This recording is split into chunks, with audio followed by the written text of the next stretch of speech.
대한민국 99%를 위한 편파 방송, 나는 꼽살이다.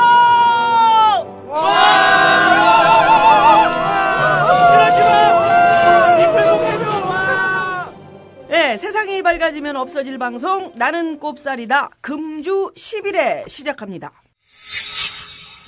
2012년 4월 한국은행이 제출한 충격 보고서. 20년 전 일본 버블 붕괴 충격이 한국에서 재현될 위험이 크다. 저출산 고령으로 인한 생산인구 감소, 그리고 이어지는 가계부채 폭발과 부동산 붕괴.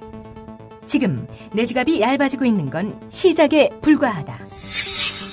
5년 전 이미 그 위험성을 경고했던 경제 전문가 선대인. 다시 한번 위기의 한국 경제를 명쾌하게 진단합니다. 향후 부동산 가격은 더욱 떨어질 가능성이 높고, 지금 우리가 버리고 바꾸고 바로잡아야 할 것들, 문제는 경제다의 답이 있습니다. 웅진 지식하우스. 내년부터 경제가 어려우니까 이게 수출을 최대한 할 수 있는 그 노력을 해야 되는데, 세계 최대 시장이잖아요, 미국이. 오락해야 될 것 같더라고요. 아내가 임신 중인데 충격 먹을 텐데. 진짜. 그 허락 받았고요. 그 저희 연애할 때 새만금으로 저희 아내도 삭발한 적이 있었거든요. 너무 슬퍼요. 왜 저렇게 해야 돼? 경제학자 우석훈이 삭발하면서까지 말하려 했던 한미 FTA 반대 이야기. FTA 한 스푼, 그리고 질문 하나. 레디앙에서 냈습니다.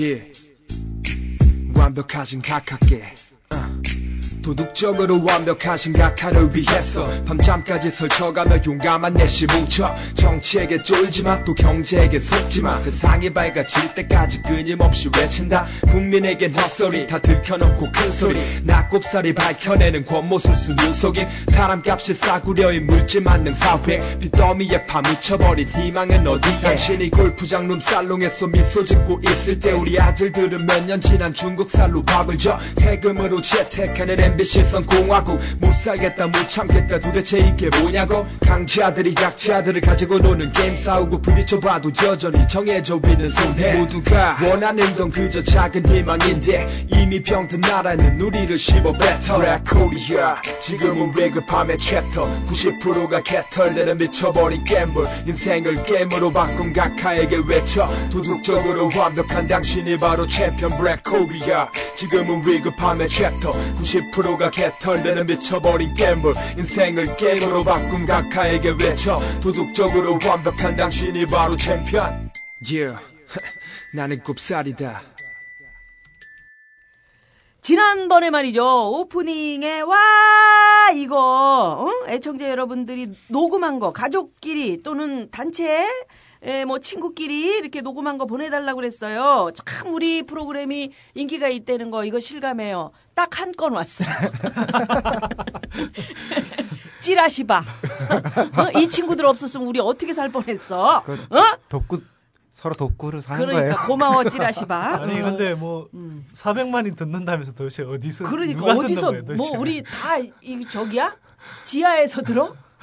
왜 안 보내는 거야? 와, 이 소리 한 주만 더 기다려 보자. 누나가 그렇게 제안해. 사실은 한 주 더 기다려보고 안 오면 와 어때? 소리가 인기가 있다라는 게 우리만의 착각 아닐까요 혹시? 아니야, 지금 온 관객을 봐. 저 많은 분들이 왜 왔어? 와 소리 이거 인기 있죠? 애기 딴 데 보는데요. 아니 와 소리 한 번만 더 한번 기다려 보겠습니다. 와 소리 오고 다음 주까지도 만약에 안 온다 그럼 때려쳐야지 뭐 이거 그 어떻게 말 나온 김에 이 처음 했던 와 하는 소리가요. 제가 우리 집 고양이랑 놀 때 이렇게 막 그 오뎅이라고 하는 그 낚시처럼 생긴 게 있거든요. 맞아. 그거 맞아, 막 주면 점프하거든요. 그때 내가 와 하고 놀던 거라서 자신 있었는데 그지? 고양이 형이었어요. 사람을 뭘로 보고 지금 고양이. 그 이제 띨띨이들 인사부터 좀 했으면 좋겠는데 먼저 우띠리. 예, 우띠 우석훈이고요. FTA 책은 이제 이번 주부터 예약 판매가 들어갔어요. 그리고 88만 원 세대가 중국에서 출간되기를 거의 계약하거든요. 예전에도 한번 해야 되는 거 아니에요? 그래서 이게 일본, 중국에는 나가요 이제. 그리고 우리나라에서는 지금 절판은 했는데 27세에서 절판할 때요. 27세는 한 10,000부 찍었거든요. 그래서 내년까지는 재고가 있을 거고요. 용띠리 맨날 얘기하는 28세 직전에 끊겨가지고선 한 세만 더 했으면 28세였는데요. 1,000부씩 하면은 28세 금방. 나 10,000부로 안 찍은 적도 있어요. 그 FTA 한 스푼이네? 예. 무슨 뜻이지?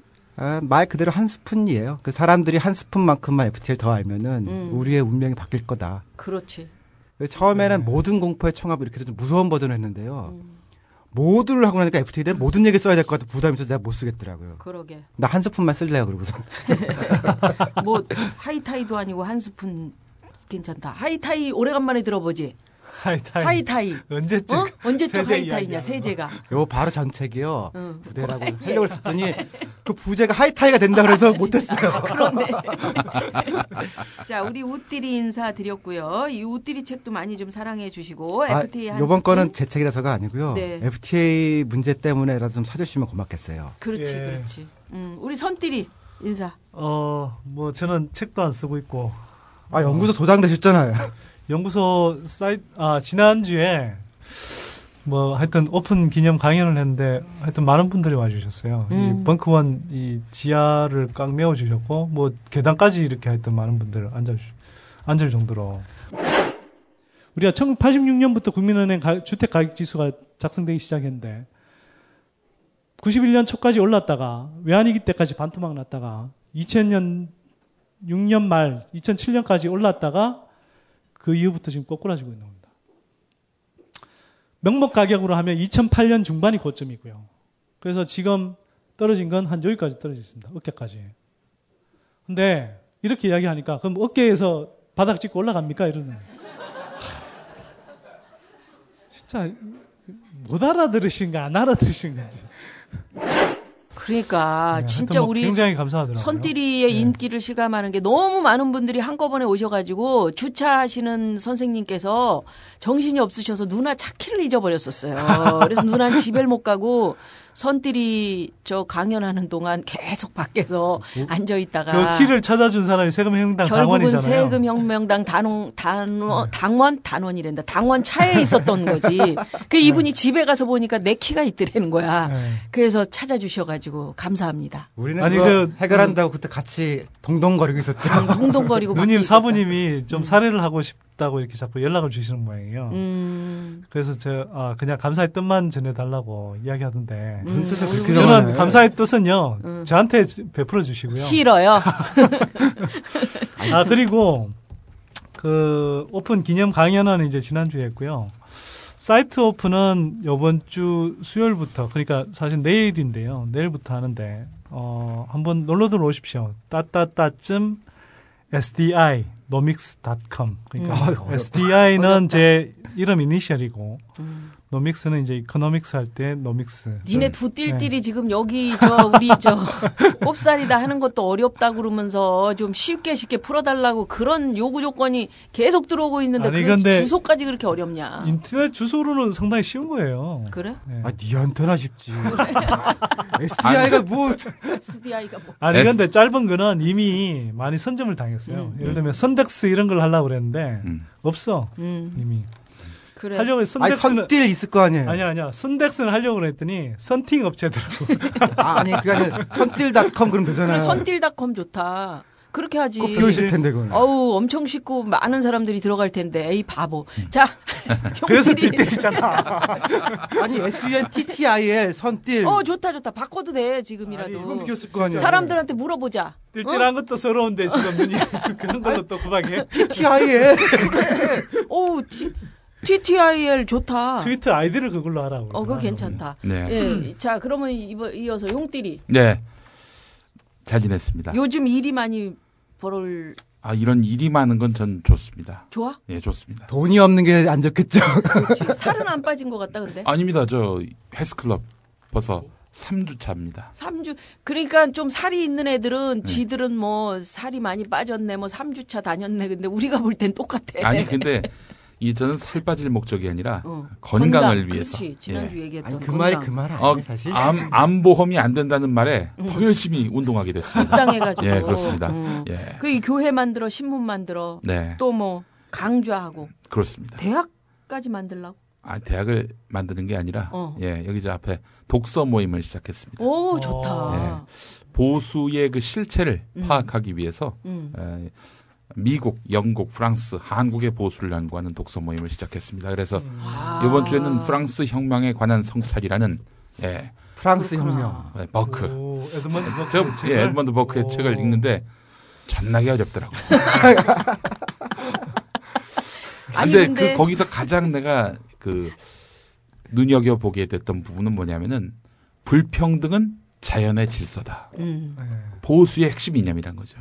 불평등은 자연의 질서다. 이러니까 무슨 복지를 해도 시혜성 복지만 하는 거죠. 보편적 복지를 인정하지 않는 거예요.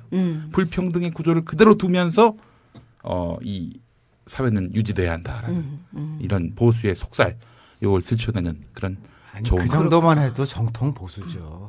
그렇습니까? 뭐 성희롱도 하고 가면 칭뚝대고 뭐 이런 법도 어기고 내란도 일으키고 그래서 뭐가 이념이 있다 그 정도만 해도 좀 벌써 멋있잖아요. 예. 근데 그게 보수주의의 유일한 책이에요. 보수의 이념서 가운데 유일한 책이고 나머지 나왔던 보수 책들은 이 버크의 책의 아류작들이다. 이런 이야기죠. 그런 책을 이런 거를 소개를 해. 다음번 독서 모임에는 이 조현호 선생이 쓰신 도전과 혁신. 이거 참 좋잖아. 어우, 반창고 붙이시고 눈에 멍 자국 이렇게 해가지고 전 경찰청장님을 모시겠습니다. 잠깐 나와주세요. 안녕하십니까. 전 경찰청장 조현호입니다. 근데 청장님 그만두신 다음에 시간이 좀 많이 남으셨었나 봐요. 어떻게 이렇게 책을 내셨어요, 그래? 김미화 씨. 네. 현재 경찰청장 이름이 뭔지 아십니까? 몰라. 모르잖아요. 네. 근데 조현호는 국민이 다 아는 경찰청장이야. 와, 그렇다. 그래서 내 이름 석자 조현호 걸고 내 얼굴을 내민 이런 책을 냈단 말이지. 아니, 근데 책 제목이 조현호인 건 처음 봐요. 근데 이 출판 기획자가 조현호 누가 이 책을 내면 있겠냐 이거예요. 근데 조현호라는 이름하고 얼굴을 내세우면은 사람들이 관심을 갖고 볼 것이다. 야, 이거 책 사면 혹시 사은품 없어요? 청장님? 사은품? 족과. 이걸 족과. 족과를 선물로 하면 좋을 텐데 이게 조현호 총장님 이거 아셔야 됩니다. 저 때문에 이름 유명해진 거예요. 그러니까 누나 방송에서 한번 모셔봐야 되겠다 진짜로. 문화 방송? 아니 누나 방송. 누나 지금 방송. 누나 하고 있는. 아프게 문화 방송을 갖고 왜 그래? 문화 방송 누나 버린. 요즘에는 저도 문화 방송으로 들었어요. 진짜? 너까지? 엄마 아파트. 엄마 아파트가 진짜 엄마 누나한테. 아파트를 따라오시면 야, 되지. 엄마 아파트가 지금 내 발음 가지고 지금 네가 그럴 계제냐? 아니 우리가 오늘 방송 게스트가 없기 때문에 앞에 좀 길게 놀 거거든요. 근데 다 잘려. 저는 여왕벌 누나 김미화고요. 그렇지. 역시 우리 웃디리밖에 없어.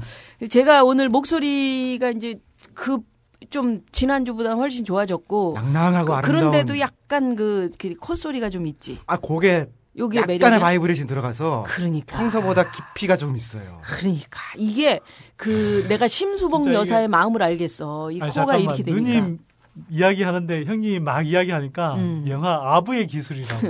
야, 나 진짜 그게 아니지. 영화 전문 용어로 톤의 매너라고 하는데 톤이 지금 바뀐 거예요. 톤이 진짜. 형님 못 따라가겠다. 노래를 좀 한번. 남자 봐봐 콧소리가 그냥 나오잖아. 봐봐 그냥 하는 거야 누나. 남자의 약속이 미워요.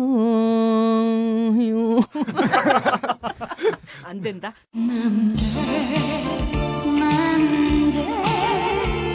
남자의 약속이 미워요.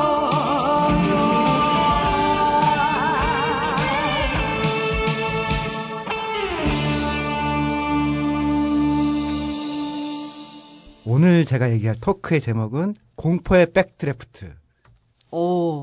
뭐냐면은 국회에 관련된 얘기인데 백드래프트 얘기는 다 아시죠? 이렇게 불 났을 때 문 열면은 산소가 역류하니까 확 오는 거거든요. 근데 보통 이거는 이제 국회에서 과반이 바뀌거나 뭐 어느 한쪽에 굉장히 이제 많이 국회의원이 됐을 때 생긴 현상을 우리가 은어로 얘기해요. 요번 총선에서 새누리당이 생각보다 많이 됐죠. 근데 한동안 이제 이 국회가 안 열렸잖아요. 안 열려서 이제 아무 일도 안 벌어졌는데 드디어 열리거든요. 열리는 순간 딱 첫 순간에 이제 공포의 백드래프트가 온다는 건데요. 뭐고 할까 싶었는데 기재부 발로 첫 번째 백드래프트가 터졌어요. 기획재정부. 네, 기획재정부에서 하여간 지난 몇 년 동안에 우리가 딱 막았던 것들이 있거든요. 대표적인 게 그 인천 공항 막고 있었죠. 그다음에 제가 진짜 맹활약해서 막았던 게 그 제주도에 골프 뭐 이런 얘기들. 그다음에 가스 이런 거 다 묶어가지고선 공기업 선진화로 국회 열자마자 다 한다는 거예요. 그래서 공포의 백드래프트인데 이게 지금 막아야 되거든요. 막아야 되는데 우리 쪽 국회의원이 누군지는 모르겠는데 못 막을 것 같아요. 그래서 지금 다 들고 나가서 지금 뭐 꼽사리판 촛불 집회라도 해야 되나 막 그런 고민이 있습니다. 그렇구나. 그래서 오늘 강의를 한다고. 선진화를 한다는 게 지금까지 중단돼 있던 뭐 그런 민영화를 다 한다는 말인가요? 네, 민영화 관련된 걸 한 번에 묶어가지고서 네. 날치기 한 번 하려는 것 같아요, 국회에서. 근데 지금 그렇게 못하게 하는 뭐 무슨 법안 같은 거 통과시키고 그러지 않았었나? 지난번에? 그러니까 제대로 돼 있지 않고 실제로 국회의장이 직권상정하지 못하게 하고 그런 거. 직권상정은 안 하더라도 이게 지금 각 건별로 사실 조금 그러니까 민주당에서 다 반대하는 것도 아니에요. 민주통합당에서도 건별로 이렇게 해보면은 찬성 반대만 나뉘거든요. 그러니까 저는 그 뉴스를 못 보고 왔는데 그 주요 건들이 뭐예요? 그러니까 민영화 관련된 건 다 들어가 있고요.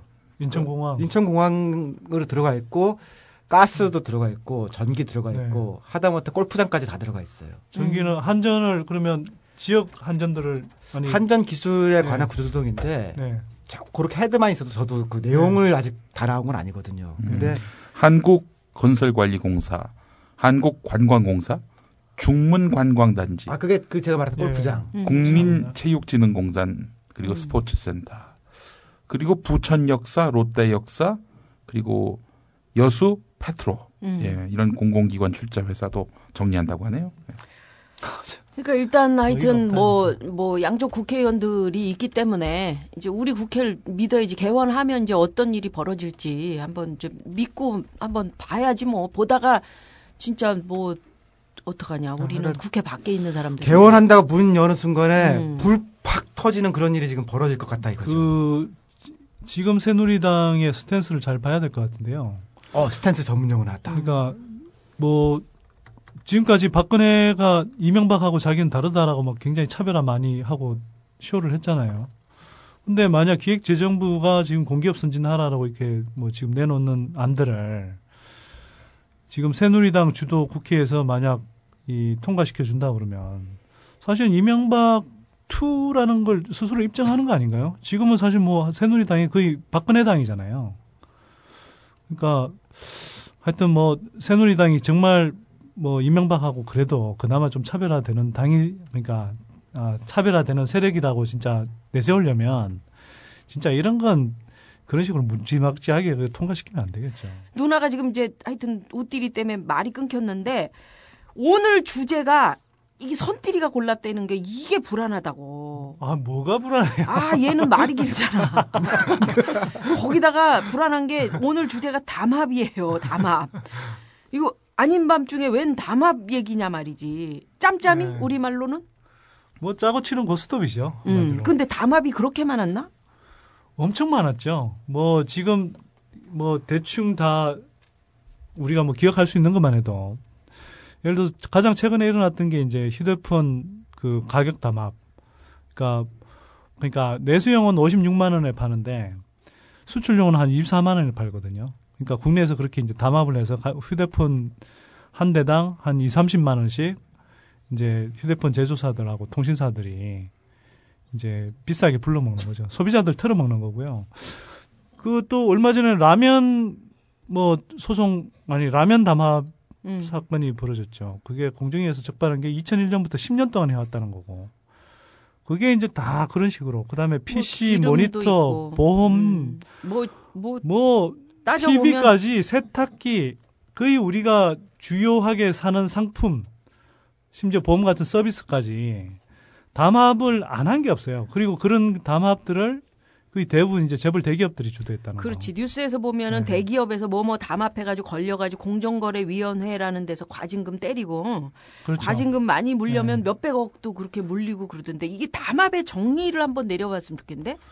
담합이라는 건 이제 원래는 흔히 이제 시장 경제 이야기할 때 시장에서 이제 경쟁을 해서 완전 경쟁 상태가 되면 소비자 효용이라는 것도 극대화되고 그래서 전체적으로 이제 이 경제 전체가 효율화된다 뭐 이런 이야기를 하는데 지금 담합이라는 건 이제 시장에서 지배적인 사업자가 몇 개 있는 주도하는 사업자가 몇 개가 있는 거예요.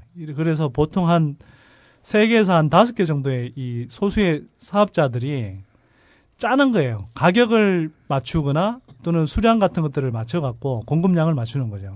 그렇게 해서 자기네들한테 가장 이윤을 뽑아먹기 좋은 그 가격, 공급량을 설정해서 이렇게 하는 거예요. 그러니까 시장을 조작하는 거죠. 그리고 그렇게 하면 소비자들은 엄청 털리는 거고 기업들은 이제 흔히 이제 초과 이윤이라고 그러는데 막대한 초과 이윤을 이제 소비자들로부터 착취해서 먹는 거죠. 이런 질문인데. 그런 담합이 늘 있을 수 있는데 이명박 시대 그 특별히 문제가 된 건가요? 아니면 2008년 이명박 대통령은 국무회의를 주재하면서 학원비가 너무 올라 서민 가게에 큰 부담이 되고 있다면서 시설 학원들의 과도한 학원비 인상과 담합 행위 그리고 세금 포탈 등에 대해 정부가 전방위 대응에 나서기로 했습니다. 2009년 이거 하나 사줘요. 이거 왔으니까 만져주면 사야지. 이명박 대통령이 장관과 청와대 참모들을 이끌고 남대문 시장을 찾았습니다.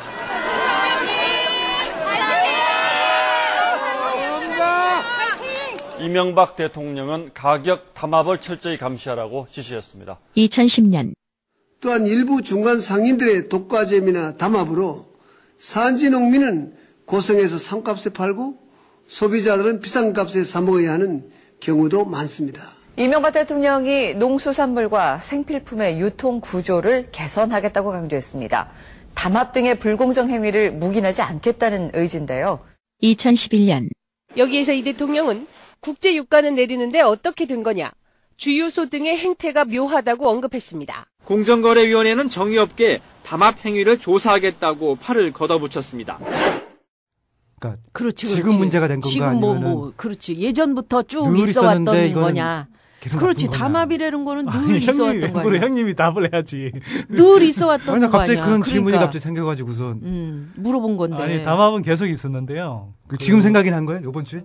아니 뭐가? 그러니까 담합이란 담합이란 주제를 왜 그렇게 선정을 했냐 그 얘기를 하는 거지. 한편으로는 세금 행당에서 이제 이 휴대폰 가격 담합에 대해서 이 단체 소송을 낼 거거든요.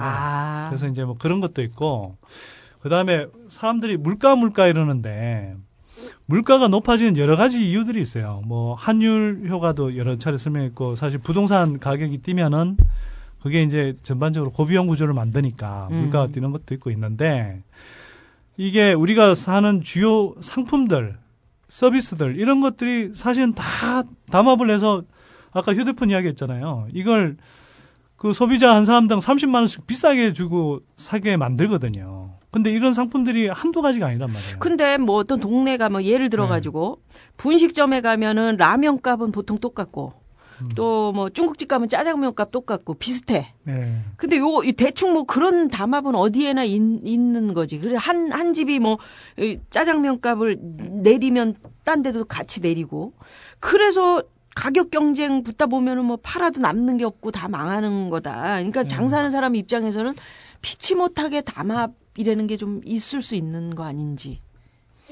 아니 근데 이제 그 중국집 같은 경우는 사실 소수의 업체가 이렇게 시장을 좌우하는 게 아니잖아요. 그 가격이 사실 좀 비슷해지는 게 뭐냐 하면 그거는 사실 이제 뭐 일정하게 뭐 짜장면을 먹어줄 수 있는 사람의 숫자가 그 지역에서 이제 한정돼 있잖아요. 거기에 맞춰서 짜장면 집도 여러 개 있단 말이에요. 그러니까 짜장면 값은 사람이 많다는 거잖아요. 먹는 사람도 많고 네. 하는 놈도 네. 많으니까 담합을 할 놈이 너무 많아서 담합을 못하는 거지. 사실 그게 가격 담합처럼 보이지만 그냥 이제 시장 상황에서 형성되는 그냥 거야? 이제 반영이 되는 거죠. 그냥 경쟁 용어로 네. 완전 네. 경쟁 시장이라고 해요. 아, 그거는. 파는 놈도 많고 사는 놈도 많고 그러니까 아무도 담합을 할 수가 없죠. 아, 짜장면 먹는 한 5천 명이 우리 담합을 하자 이럴 수도 없고 짜장면 업주들이 담합을 한다고 해봐야 실제로 하기 어렵고 그다음에 짜장면 값이 결정되는 진짜 이유는요. 화교 정책이었어요. 우리나라에서. 아. 그러니까 화교에 대한 박해가 있었잖아요. 그래서 그 최근 오기 전까지는 중국집의 크기도 제한돼 있고 화교가 직접 주인이 되기도 어렵고 가격도 상한을 정해줬거든요. 그래서 같은 가격이 전국도 예전 진짜 쌌었는데 짜장. 그 6.25 사변 난 직후에 갈비탕하고 짜장면이 가격 같았더라고요. 그래. 같았는데 양쪽이 같이 오는데 화교들이 하는 걸 자꾸 이제 박해를 하다 보니까 지금은 2배 차이가 났잖아요. 그렇네. 그러니까 양쪽 다 잡합은 없는 건데 중국집은 사실은 짜장면에 대해서는 이제 이렇게 약간 화교 정책이 있었던 거로 알고 있죠. 아니 그런데 이제 그 예를 들어서 TV라든지 뭐 휴대폰이라든지 이런 것들은 사실 아무나 못 만들잖아요. 예를 들어서 어떤 사람이 퇴직하고 나 휴대폰 만들 거야. 휴대폰 제조업체 만들 거야. 이거 아무나 못하는 거죠. 사실 막대한 이제 이 생산 비용이 들어가니까 제조업이 투자도 우리나라 보면은 외환위기 이전에는 그 회장님이 자동차 수집광이어서 자동차 회사를 만든 경우도 있었어요. 아, 그래. 또 오토바이 광이면 오토바이 뭐 해다가 또 뭐 이렇게 금융기관이 판매하고. 아니 말도 안 되는 그런 이런 사업 이걸 갖고 여기서 돈을 끌어왔느냐라서 꾸짖어야 되는데 그때는 아 왜 이제 오셨어 하면서 막 돈을 그냥 퍼줬던 거지. 회장님 그러니까, 사모님이 예. 프라다나 이런 명품을 좋아하셔서 네. 생각보다 투자도 많이 했거든요. 예. 그래서 국내 재벌인데 진짜 그런 명품의 지분을 갖고 있더라고요. 놀랬죠. 어디야? 예? 아니 프라다 LG 같은 경우도 LG 프라다 폰인가요? 아. 그런 것도 그렇게 나왔던 거고. 아, 그렇구나. 그다음 명품 폰은 그러니까 김영철 변호사 제가 다 나오는 얘기예요. 그 거기에 회장님과 회장님 그 측근들이 좋아해서 그쪽 명품에 투자를 했는데 그걸 이제 돈이 빠지지가 않잖아요. 장사 실패하니까. 그래서 그걸 해보려고 자꾸 자기네 제품하고 결합하면서 망하고 또 망하고 또 망하고. 아유, 그렇게 몇 번씩이나 망해도 뭐 하여튼 돈이 남아도면 얼마나 좋겠니 인생이. 아, 이거 다 김영철 변호사 책에 다 나오는 얘기예요. 그러니까 담합 얘기 나올 때마다 같이 따라 나오는 얘기가 독과점인데 독과점은 독점하고 과점하고 합치는 거지. 그러니까 이제 시장 경제학에서 이야기할 때 시장이라는 게 이제 독점이 있고, 그러니까 완전 경쟁 시장이 있고, 그다음에 이제 과점, 뭐 독점, 복점이라고 해서 이제 2개 업체가 있는 경우가 있는데. 복점. 네, 그러니까 두 놈. 네, 아, 난 복수할 복점, 때 복주. 복점 쳐주는. 그러니까 독점은 말 그대로 이제 혼자 있는 거잖아요. 그 시장 전체를 하나가 먹는 한 기업이 먹는 건데, 복점은 말 그대로 이제 두 개가 먹는 거고. 과점은 보통 이제 2개를 넘어서서 한 3개에서 5개. 그렇다고 아주 많은 숫자가 이제 차지하는 건 아니고, 완전 경쟁 시장이라고 하는 건 뭐 사실 완전 경쟁 시장이 생각보다 그렇게 많지가 않은데, 이제 아까 뭐 동네 짜장면 이야기했듯이 식당들이 다 쫙 있으면은 사실 굉장히 치열한 이제 가격 경쟁을 벌이는 거죠. 뭐 하여튼 이제 그런데 이 독과점이라고 하면 보통 이제 독점과 과점을 합쳐서 이렇게 하는 말인데, 한국에서 지금 독점이라는 건 주로 공기업에서 하는 영역들이 많아요. 물, 뭐 이제 전기, 뭐 이런 것들. 예전에 최루탄도 독점 아니었나요? 삼양화. 그러니까 옛날에는 한국화학에서 독점했던 걸로 알고 있고 그 후에는 아까 중소업체 넘어갔다고 내가 들었는데. 그 뭐 특이한 거 뭐 독점 이런 거 없니? 콘돔이라든지 뭐 이런 거 말이야. 콘돔은요, 제가 잘 아는데. 모르는 게 없으시오. 독점이 아니고요. 하여튼 굉장히 많은 업체들이 만드는. 수입품도 있지 않나요? 한국의 콘돔 그 기술력이 굉장히 뛰어납니다. 내가 동아제약의 그 회장님을 만났어요. 예. 아프리카에 콘돔을 팔러 갔었던 옛날 얘기를 하시는 거야. 근데 거기는 그런 개념이 없는데 막 그 빗자루에다 껴가지고 이게 이렇게 하는 거다 막 이렇게 그렇게 열심히 하셨다는 거야. 그래서 갑자기 생각이 나서 얘기를 한 건데 애들이 다 뭐 북극에 가서 에어컨을 파는 게 마케팅이라는 얘기는 제가 들은 적이 있어요. 그런 게 마케팅이지. 전 세계 한 40%인가 그 시장을 점유하고 있는 모자 회사가 우리나라에 있다는 건 알고 있습니다. 그게 그 영한 모자. 영한 모자. 영한 모자. 회장님 아니요. 예. 군인 모자도 다 거기서 만들고 예. 독점이지 그게. 군인 모자는 거기서 다 한대. 요 모자가 별거 아닌 것 같지만 전 세계적으로 모자 없는 나라 없잖아요. 그러니까 이렇게 따져보면은 그 전에 낚싯대에서도 한국 업체가 굉장히 그 독점까지는 아니더라도 세계적인 지배 위치에 있다고 들은 적이 있어요. 그럼 이 독과점이라는 게 뭐가 문제야? 뭐 우리나라는 어느 정도로 심각해? 독과점이. 뭐 여러 가지로 심각한데요. 아니 그 독점은 어쨌거나 사실 공기업이 맡고 있는 부분이 많아서 소비자 입장에서 보면 어쨌거나 정부가 요금 통제도 하잖아요. 예를 들어서 지하철 같은 경우도 요금 올라간다 그러면 국민들이 막 좀 지하철 올리지 말라. 때. 비싸다 이러면 사실 못 올리잖아요, 쉽게.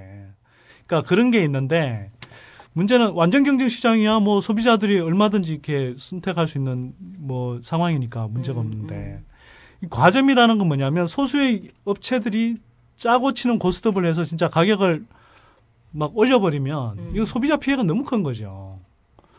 그래서 이제 이 과점이라는 게 문제가 되고 그래서 담합이라고 할 때는 대부분 과점 상황에서 일어나요. 과점 상황에서 이 업체 몇 개가 그냥 짜버리면 사실 독점하는 것처럼 이렇게 시장 가격을 설정해 버릴 수 있잖아요. 그래서 이제 굉장히 문제가 되는 건데 지금 한국의 경우에 이 소위 이제 상위 3개사가 이 시장 점유율을 차지하는 비율이 2003년에 한 42% 정도가 되다가 이게 한 2009년 오면은 한 52% 정도로 확 올라가 버려요. 계속 느네. 예.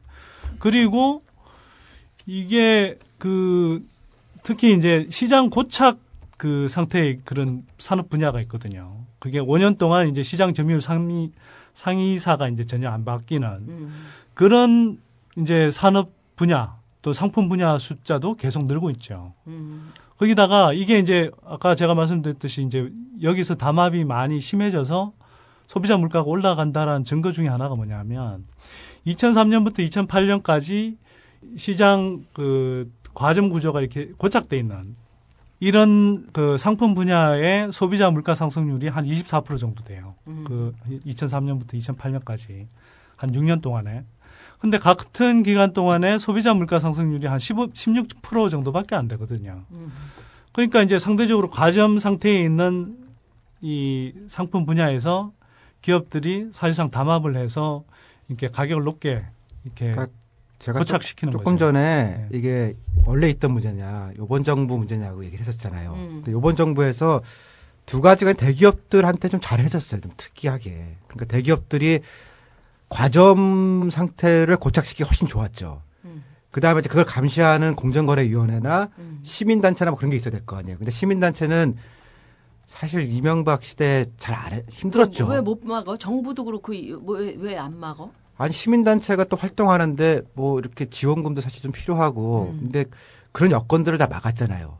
그러니까 시민단체들이 상당히 약화됐고 그렇다고 정부에서 공정거래위원회에서 이런 걸 열심히 했느냐 그러면은 영포애들이 득세하던 시절에 눈 감아준 게 많으니까 대기업도 많아지고 그러니까 강해지고 감시도 약해지고 그러니까 은근슬쩍 애들이 이제 조금씩 가격을 올려버린 거죠. 공급자 위주의 정부 정책이네. 예, 그러니까 뭐 감시도 못했고 막지도 못했고 거기다 중소기업들이 계속 나와줘야 되거든요. 이를테면 가격 파괴형 무슨 새로운 상품이 나오면서 담합을 깨는 일이 있어야 이제 이렇게 안 하는데 중소기업은 또 이번 정부에서 다 죽겠다고 그랬던 거 아니에요. 그러니까 2006년에 중소기업 고유 업종 제도가 이제 폐지가 됐거든요. 그러면서 이제 재벌 대기업들이 막 그런 이 계열사 확장하면서 막 팽창했잖아요. 그 두부 업종이 대표적이에요. 전에 두부 업종 이야기도 한번 이야기한 적이 있는데 두부 같은 경우에도 원래는 두부 업체들이 막 있고 뭐 풀무원 정도가 이렇게 사실은 중소업체 시작해서 이제 좀 커졌던 기업인데 사실은 과점 상황이 아니라 이제 그냥 완전 경쟁 상황이 가까운 상태였단 말이죠. 근데 중소기업 고유업종 제도가 이제 폐지되고 나서 이제 대상하고 CJ가 거기 진출을 했단 말이에요. 사실 CJ. 그렇게 해서 시장 그 3개사가 시장의 한 절반 정도를 먹어버려요. 그러니까 사실은 가점 시장 비슷하게 바꿔버린 거죠. 두부는 진짜 우리 마을마다 한 두 집씩 이렇게 해서 두부 집에서 만들어서 손두부 만들어서 팔고 두부 장사 아저씨들 딸랑딸랑 와서 아침에 뜨끈뜨끈한 순두부에 두부 막 이런 거 그런 거 있었었는데 지금 다 없어졌지. 그러니까 재벌 계열사들이 기업들이 하면서 확장된다는 건 한편으로는 그런 각 분야에 그나마 남아있던 그런 과점 상황이 아닌 시장까지도 점점 막 재벌 계열사들이 나가서 이렇게 이 시장의 큰 파일을 먹어버리고 과점 시장 상황으로 바꿔버리고 이게 또 담합 상황으로 가버리고 전반적으로 비슷한 상황인 게 빵집도 마찬가지거든요. 그러니까 자영업자들이 빵집을 만들어서 뭐 오래된 빵집 아저씨가 있다 그러면은 3, 40년 하니까 맛있어 사실 그 빵이. 근데 지금 사실 그러니까 제빵 좀 보세요 동네 그러면은 몇 개 프랜차이즈 왠지가 없어졌잖아요. 그렇지. 그리고 그 사람들끼리 얼마 하겠다 그러면은 꼼짝없는 거거든요. 동네 다방이 없어졌으니까. 그렇잖아. 마찬가지죠. 다방이 없어졌어.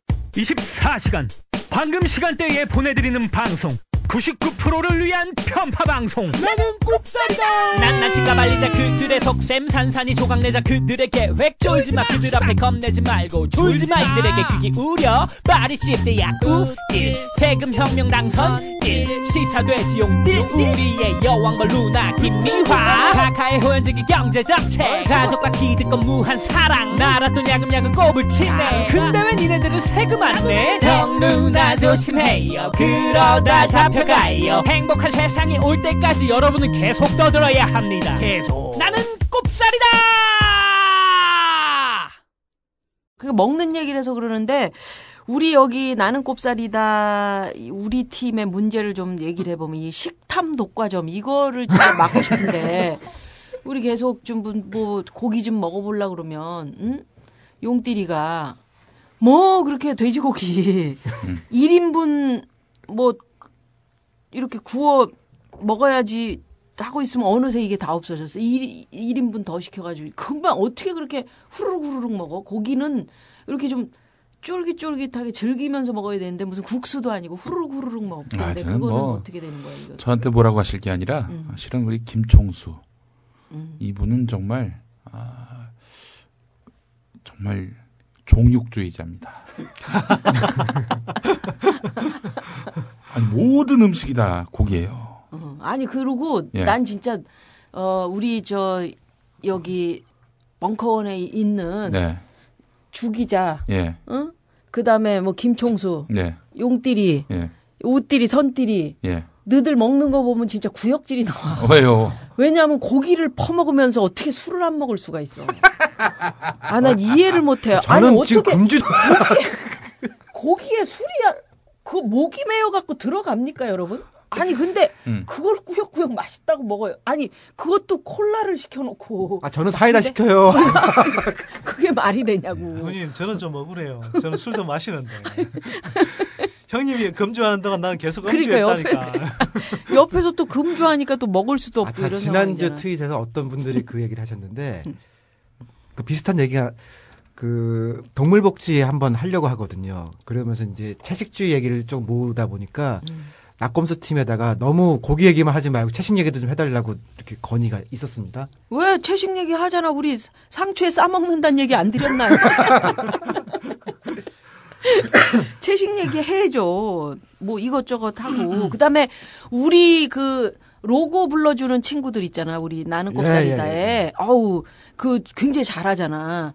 그 친구들과 좀 한번 또 무슨 그 이렇게 그 인디 밴드의 문제점, 그다음에 뭐 하여튼 하죠. 이 좋네. 연주인들의 문제점, 지금 어떤 대우를 받고 있고 또 이제 해서 노래도 한번 하고 라이브로 경제학 준비할 수 있어요. 그래 괜찮겠다 그것도. 또 이 방송 열심히 듣고 계시는 국가정보원 요원들의 어떤 그 인권 복지 문제에 대해서 정보 요원들 속도 좋아. 알고 있어?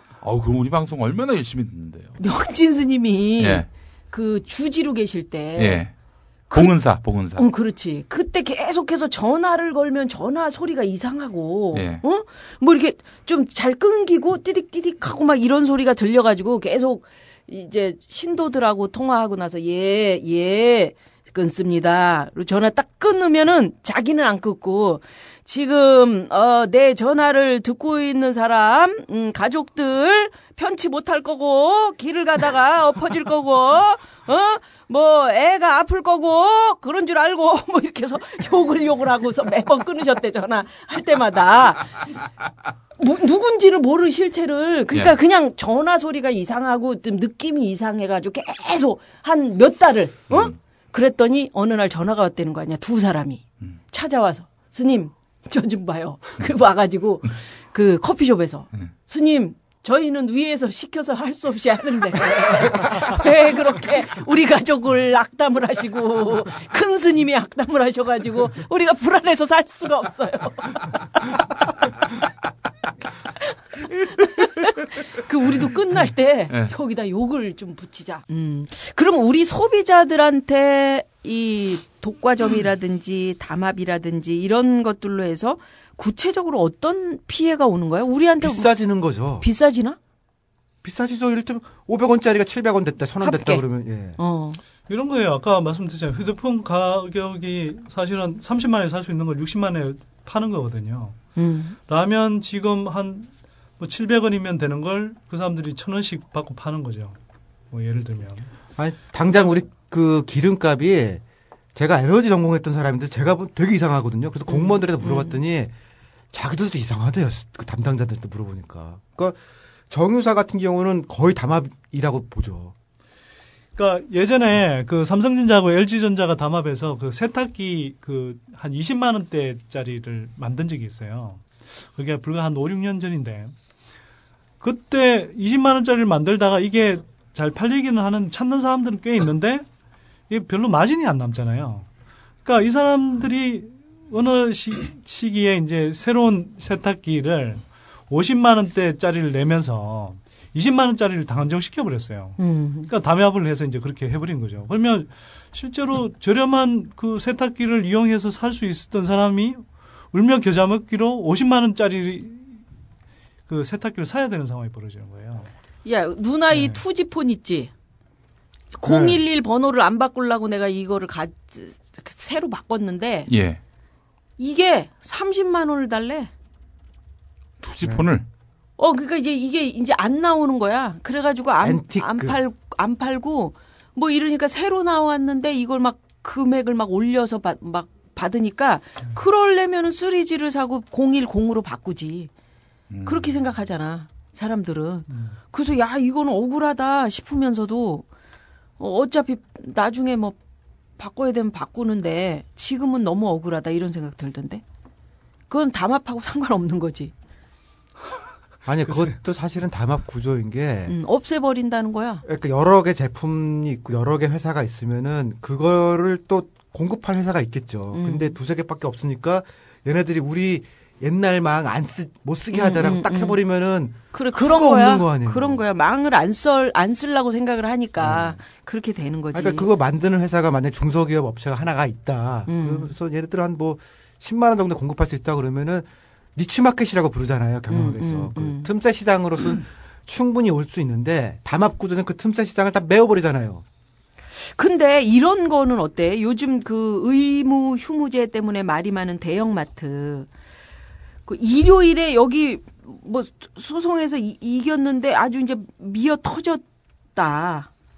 장 보는 사람들은 여기가 카드 쓰기가 좋다는 거야. 시장에서 카드 잘 안 받고 불편하고 마트는 친절하고 여기 세일 많이 하고 사은품도 주고 1+1 상품도 있고. 그러니까 대형마트 같은 이런 큰 회사들은 물건을 대량으로 사들일 수 있으니까 대량으로 사가지고 마진 조금만 남기고 소비자한테 주면 그거 좋은 거 아니냐. 그거 오늘 제가 문학상으로 고른 얘기거든요. 아 그래? 좀 이따 재밌게 해드릴게요. 아 그래? 네. 그게 싼지 안 싼지 어떤 일이 벌어지는지. 근데 기본적으로는요. 이게 이렇게 생각하시면 돼요. 처음에 들어갈 때는 싸게 막 덤핑을 해요. 예를 들어서 이렇게 동네 구멍가게들이 쭉 있는데 SSM이 들어가잖아요. 그러니까 슈퍼스토어 마켓이라는 게 이제 대기업에서 하는 게 들어가면 처음에는 캔커피를 예를 들어서 한 박스에 10,000원 하는 걸 2박스에 10,000원에 막 팔아요. 그래, 그럼 구멍가게들이 살아남을 수가 없죠. 근데 그 지역에 딱 들어가고 나서 구멍가게 쫓겨나고 자리 잡으면 그 다음부터는 그런 세일 전혀 안 하고요. 그리고 그렇게 이제 들어가 있는 이제 대형마트들이나 슈퍼스토어 체인들이 그것은 자기네들끼리 미끼 상품 몇 개는 이렇게 이 할인하는 것처럼 내놓지만 실제로 그 대형 할인점이라고 하는데 더 이상 할인 안 해요. 그 가격이 거의 정상적인 가격처럼 것처럼 팔아버리는 거죠. 그래서 이제 그런 상황이 이제 고착이 되는 거죠, 사실은. 예를 들어서 우리가 이제 뭐 이마트 치킨, 뭐 통큰 치킨이 뭐 그런 이야기도 했었잖아요. 그래. 그러니까 그게 소비자 입장에서 보면 물론 이제 한시적으로 이게 되게 싸게 치킨을 먹을 수 있는 것 같은데 한편으로는 그렇게 해서 동네 치킨집들 다 문 닫으면 사실은 이제 그 관련해서 치킨 장사를 한다 그러면 예를 들어 롯데리아 같은 게 이제 이 연간해서 장사를 할 수 있잖아요. 그러면 거기서는 이득을 볼 수 있죠. 예를 들면. 또 그리고 그런 게 그냥 미끼 상품으로 쓰는 거지만 전반적으로 대형마트에서 지금 파는 그런 물건들이 다 전반적으로 이렇게 그 예전처럼 치열한 경쟁 속에서 뭐 싸게 파냐 그런 것도 아니거든요. 그나마 한다는 것도 납품 업체들 이렇게 지어 짜갖고 이렇게 가격 낮추는 거고. 광주 지역 대형마트의 라면 판매 가격이 모두 일정해 업체 간 가격 담합이 이루어졌다는 의혹이 제기됐습니다. 한 EU FTA 발효로 관세가 내려갔지만 수입 위스키 가격은 전혀 내리지 않았습니다. 가격이 안 내려가면은 그 FTA를 왜 하는지 그 농민들만 더 힘들어지는 거 아닙니까? 하지만 백화점과 대형마트끼리 가격이 비슷해 담합 의혹도 제기됐습니다. 라면과 과자, 의류 등의 권장 소비자 가격이 없어졌습니다. 대신에 유통업체들이 값을 정해서 파는 판매 가격 표시제, 이른바 오픈 프라이스 제도가 시작됐습니다. 대형마트가 가격을 담합을 하면 권장 소비자 가격 이상을 받을 수도 있는 것 아니냐라는 우려도 있는데요. 어떻게 보시는지요? 네, 그렇습니다. 지금도 대형 유통업체의 바잉 파워가 크기 때문에 가격 협상에 있어서 많은 주도권을 가지고 가고 있습니다. 그런데 이제 이러한 그 권장 소비자 가격이 없어지면서 아무래도 가격 협상에서 주도권들이 그 대형 유통업체에게 더욱더 좀 편중될 수가 있다는 문제점이 있을 수 있습니다. 그러면 아까 우리 저 선띠리가 얘기했던 휴대폰 있잖아. 네. 휴대폰 얘기를 해주면 아까 세금혁명당이 집단소송 준비를 한다고 그랬잖아. 네. 이거 왜 그래? 뭐 어떤 일 있어? 얼마 전에 이제 공정거래위원회에서 제가 날짜를 잠깐 좀 볼게요. 이 3월 15일 날 그때 공정거래위원회 보도 자료가 나왔었는데요. 이게 뭐냐면 통신 3사하고 그다음에 삼성, 그 LG, 펜텍 이 휴대폰 제조 3사가 서로 담합을 해서 이제 굉장히 그 실제 휴대폰 가격을 실제 그 외국에 수출하거나 이런 가격보다 훨씬 높게 국내 소비자들한테 판 거예요. 그래서 예를 들어서 A사 뭐 O폰 이렇게 표시가 되는데 제가 보기에는 뭐 삼성 옴니아폰 아닌가 싶은데 그걸 예를 들어서 수출용은 24만 원에 팔았어요. 그 세계 한 40개국에 팔면서 평균 수출 단가가 한 24만 원 정도 되는데 국내는 그걸 56만 원에 공급을 하는 거예요. 그리고 통신사는 또 어떻게 파냐 하면 그걸 또 이제 통신사가 보통 이제 그걸 대량 구매를 해서 이 약정 뭐 2년 약정이든 이런 식으로 이렇게 이 통신 약정 상품하고 같이 연계해서 팔잖아요. 그럴 때는 또 출고가를 한 90만 원 이렇게 잡아버리는 거예요. 그리고 나서는 이게 굉장히 원래는 싸게 공급할 수 있는 건데 90만 원씩 비싼 폰인데 이걸 막 각종 보조금을 준다. 뭐 이런 식으로 이야기를 하면서 굉장히 싸게 파는 것처럼 좋은 품질의 비싼 폰을 굉장히 소비자들한테 싸게 주는 것처럼 보조금까지 지급해가면서 이렇게 하니까 사실은 사람들이 살 생각이 없던 사람들도 이제 막 좋은 폰을 뭐 통신사들이 자기네들 마진 포기하고 싸게 주나 보다. 이렇게 해서 이제 추가로 더 싸게 되고 그러면서 이제 외국 비해서 상당히 비싸게 이제 휴대폰을 사게 되는 거죠. 조삼모사 같은 거네요. 그러니까 그런 건데 한마디로 소비자들 한 사람당 3만 원 정도 틀어먹었다는 이야기예요. 휴대전화 가격 부르는 대로 다 주고 산다면 정말 엄청나게 비싸죠. 대부분 보조금이라는 명목으로 조금이라도 할인받아서 사게 되는데요. 삼성전자의 스마트폰 갤럭시 S의 판매가는 94만 9천 원. 판매점에서는 보조금을 준다며 값을 깎아줍니다. 그러나 제조업체가 통신사에 공급한 가격은 63만 9천 원. 통신사의 마진과 운영비를 포함한 가격입니다. 통신사는 여기에 31만 원을 더해 판매 대리점에 공급합니다. 뻥튀기 된 돈으로 대리점은 선심 쓰듯 고객들에게 보조금 7만 8천 원을 깎아줍니다. 여기에 물류비 4만 원을 뺀 나머지 19만 2천 원은 판매 장려금 등으로 쓰였습니다. 바로 이 돈 19만 2천 원이 정상가보다 부풀려진 가격입니다. 그런데 공정위가 조사해보니까 제조업체와 통신사들이 짜고 일단 가격을 크게 부풀린 다음에 선심 쓰듯 할인해주는 방식으로 소비자들을 속여온 것으로 드러났습니다. 공급가에 비해 출고가를 현저히 높게 책정하고 출고가와 공급가의 차이에 해당하는 금원을 보조금 지급에 활용했습니다. 그게 근데 한두 푼이 아니죠. 2009년부터 이렇게 담합한 사실을 적발했는데 대충 전자업체 3, 4만 하더라도 한 그 기간 동안에 한 몇 조 원 정도의 부당이익을 올렸을 거거든요. 근데 공정위가 가진금 때린 건 한 453억 정도밖에 안 돼요. 그러니까 뭐 업체들 입장에서 보면 한 100분의 1 정도 자기네들이 부당이득 얻은 거에 한 100분의 1 정도 가진금 받는 거니까 그건 뭐 누가 겁내겠어요. 한번 그렇게 한번 당해버리고 마는 거지. 그렇지. 그래서 제가 휴대폰 가격 소송하려고 이번에 이제 트위터에서 그 좀 갤럭시 노트 같은 게 해외에서 어떻게 팔리고 있느냐 이걸 좀 물어봤어요. 그랬더니 와 이것도 정말 저 소비자들이 들으면 정말 분통 터지는 이야기인데 지금 저 삼성전자 갤럭시 노트 같은 경우에 국내에서는 2년 약정에 한 60만 원 정도에 팔리거든요. 근데 미국 같은 경우는 이게 245달러에 팔려요. 2년 약정에. 그러니까 한 30만 원 조금. 그러니까 넘게. 지금 환율이 사실 굉장히 인위적으로 정부가 떠받쳐서 높은 상태인데도 계산해 보면 30만 원이거든요. 그러니까 우리 절반 가격에 팔리는 거죠. 그리고 캐나다에서는 캐나다 달러로 199달러에 팔려요. 그러니까 25만 원쯤 되네 그럼. 25만 원 정도 되는 거죠, 이것도. 그러니까 이렇게 사실은 국내 소비자가 거꾸로 완전히 봉인 거예요. 예. 네. 이렇게 바가지를 쓰고 있는 거고. 그래서 통신료는 어때? 통신료는 비싸? 그러니까 통신료 같은 경우도 우리가 OECD 국가들 가운데 이게 통신료가 일률적으로 참 비교하기가 쉽지가 않은데 왜냐하면 각 나라별로 이렇게 이 요금이라든지 문자 결합돼 있는 거라든지 또 이렇게 서비스하는 방식이 조금씩 다르기 때문에 일률적으로 비교하긴 그런데 어쨌거나 통신료 가계의 이제 통신료 부담액을 보면 우리가 2년 전인가 조사했을 때 OECD 가운데 가계 통신료 부담이 두 번째로 높았어요. 그러니까 제일 높은 데는 어디였어요? 제가 그건 기억이 안 나는데 상대적으로 한국이 그 가계 통신료 부담이 가장 높은 나라 축에 속하는 거예요. 그렇구나. 예. 그러니까 통신도 이제 사실 SK, KT 뭐 또 어디죠? LG 이런 식으로 이제 3사가 가점 상황이잖아요. 근데 우리나라는 그 내가 이제 나는 꼽살이다 진행하면서 알게 된 거는 토건족이라는 용어. 그 토건이라든지 건설이라든지 이쪽도 담합이 엄청 많다면서. 입찰할 때 우리 맨날 배웠던 그 턴키 있잖아요. 턴키. 어렵다는 거. 덩치 키워서 들어오라고 그러고 나니까 턴키 하는 애들끼리 담합해서 들어온다는 메커니즘은 같죠 그거랑. 그러니까 건설 턴키를 다시 설명해봐. 아주 쉽게. 우리 또 다 자게요. 아니 지금 오늘 들으시는 분들한테 이해를 좀. 예, 턴키는 하여튼 이제 건설업자들끼리 그 쉽게 말해서 60원에 할 수 있는 공사를 95원에 하게 해요. 근데 이게 왜 그렇게 가능하냐?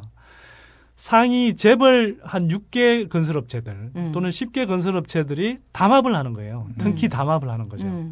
그래서 가격 담합을 해서 뭐 제가 60원, 90원 단위로 이야기했지만 정부 이런 턴키 공사는 또 대형 공사들이거든요. 기본적으로 막 1,000억, 2,000억 단위예요. 그러니까 600억에 할 수 있는 공사를 950억, 980억 원에 하도록 하는 거거든요. 그러니까 어떻게 하냐고 넣을 때 서류를 넣을 때 어떻게 하는 거야? 그러니까 턴키니까 컨소시엄에 덩치 큰 회사만 들어올 수 있게 돼 있거든요. 개별적으로 들어오지 않고. 그러니까 이게 모든 건설사가 다 내면은 완전 경쟁이 될 거 아니에요. 근데 네 놈만 들어온다 그러면은 여기서 담합을 할 수 있잖아요. 그래서 지네끼리 구간을 나누는 거죠. 그래서 가격을 높이는 거예요. 그러니까 4대강 때문에 제가 지난주에 토목 쪽에 이제 엔지니어 하시는 분을 만났는데 구간을 나눠서 어떻게 높이냐고 가격을. 그러니까 4대강 설명해 보면은 22조 원이었잖아요. 근데 보통 요즘 20%를 떼간다는 거예요. 턴키로 하면은. 누가? 20%에서 한 30%. 누가 떼어가? 그러니까 건설업체들이. 22조 원이 다 공사비가 아니고 거기서 20% 정도는 그러니까 4조 원쯤 되겠죠. 그거는 그냥 가격을 높여가지고서 담합 비용을 빼간다는 거예요. 공사를 안 하고 지가 가져버리는 거. 그러니까 한 4군데 정도가 했다. 4군데 담합하면서 지네가 22조 원은 정부가 냈잖아요. 그중에 한 4조 원에서 5조 원은 담합 이익으로 빼가버린 거죠. 턴키라는 방식을 통해서.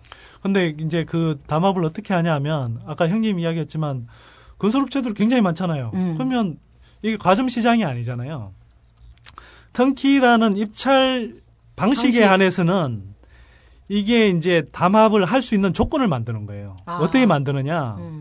이게 제가 전에도 한번 설명했는데 턴키라는 것은 원래는 이렇게 굉장히 표준화된 이 시설물을 이제 설계 도면하고 이제 시공하고 같이 해서 다리를 만든다 할 때. 그러니까 열쇠만 돌리면 되게요. 아주 표준화된 공장 같은 걸 짓는 거죠. 그래서 키만 돌리고 들어갈 수 있도록 그렇게 이제 표준화된 걸 찍어내는 건데 한국에서는 설계하고 시공이 분리돼 있거든요. 근데 이걸 뭐 외국에 있는 그런 턴키 방식을 국내에 이제 무리하게 도입한다고 하면서 시공사가 설계비를 지불해서 설계회사에다가 설계비를 지불해서 이 설계 도면을 가지고 같이 입찰을 하게 하는 거예요. 그래서 턴키 입찰을 이제 설계 시공 일괄 입찰이라고 표현하거든요. 한편으로는. 근데 이 설계 비용이 큰 공사인 경우는 막 한 몇십억씩 가요. 그러면 그렇겠지. 이걸 뭐 이 자본력이 있는 한 뭐 6개, 10개 재벌 건설사들이 아니면 이걸 예를 들어서 한 5번 정도 턴키 입찰을 했는데 5번 다 떨어져 버리면 이걸만 하라도 한 뭐 100몇십억씩 손해가 나버리잖아요. 그러니까 이걸 설계 비용을 댈 수 있는 게 건설업체의 시장 진입 규모를 결정해 버린 거예요. 그래서 한 상위 6개에서 10개 재벌 건설업체들만 이 설계 비용을 떨어지더라도 감수할 수 있으니까. 큰 회사니까. 그래서 이게 원래는 가점 시장이 아닌데 턴키 입찰에 관해서는 과점 시장처럼 만들어져 버리는 거죠. 그렇게 해서 이 사람들이 들어갈 때 형님은 이제 구간별로 나눠 먹는다 그랬는데 예를 들어서 공사가 4대강 공사다 또는 지하철 공사다 그러면 이게 하도 큰 사업들이니까 구간별로 다 쪼개서 준다고요. 그러면 A 공구는 뭐 6개 업체 중에 뭐 A, B 둘이 들어가고 뭐 그다음 공사는 C, D가 들어가고 이거 돌려가면서 이제 그 구간별로 나눠 먹게 하고 구간별로 2개, 3개씩 들어가서 가격을 이제 맞추는 거예요, 입찰가. 그러니까 내 회사가 그 턴키 방식으로 들어가면 이 회사들은 다 하는 거구나. 네, 공사를. 다 하고 뭐 다 가끔 하면서 또 이제 빠지는 사람이 있는데 있지만 걔는 다음번에 해줄게요. 다음번에 그러니까 서로 그냥 사이가 친해요. 좋구나. 친해요. 아 그렇겠네. 그래서 이제 각하가 잘 쓰는 공생의 법칙입니다. 근데 4대강의 경우는 그 회사들이 전부 다 영포회랑 친했다는 거 아니에요. 그러니까 영포회랑 친하면은 그렇게 해가지고서 이제 다 불만 없이 우리가 불만이 많았죠. 주로 중소건설업체들이 많이 그랬고요. 그래서 이제 이제 입찰 방식에서는 완전 경쟁이 바로 이제 그 최저가 낙찰제라고 하는 건데 그거는 점점 줄이죠. 점점 비중을 줄이고 특히 이제 입찰 물량을 계속 많이 만들어내죠. 특히 이명박 정부 들어와서는 뭐 새만금 사업, 경인호나 뭐 지금 말씀하셨던 4대강 그다음에 형님 그 예산 중에 하나인 뭐 영덕 포항간 고속도로인가? 에이, 그런 것도 다 턴키로 만들었어요. 이건 이제 이명박이 사실 그때 한번 이야기했지만 서울시장 때 해먹던 거 다 턴키로 했거든요. 이명박 때는. 그러니까 그렇게 해먹던 걸 이제 전국 단위로 지금 판을 벌려놓은 거죠.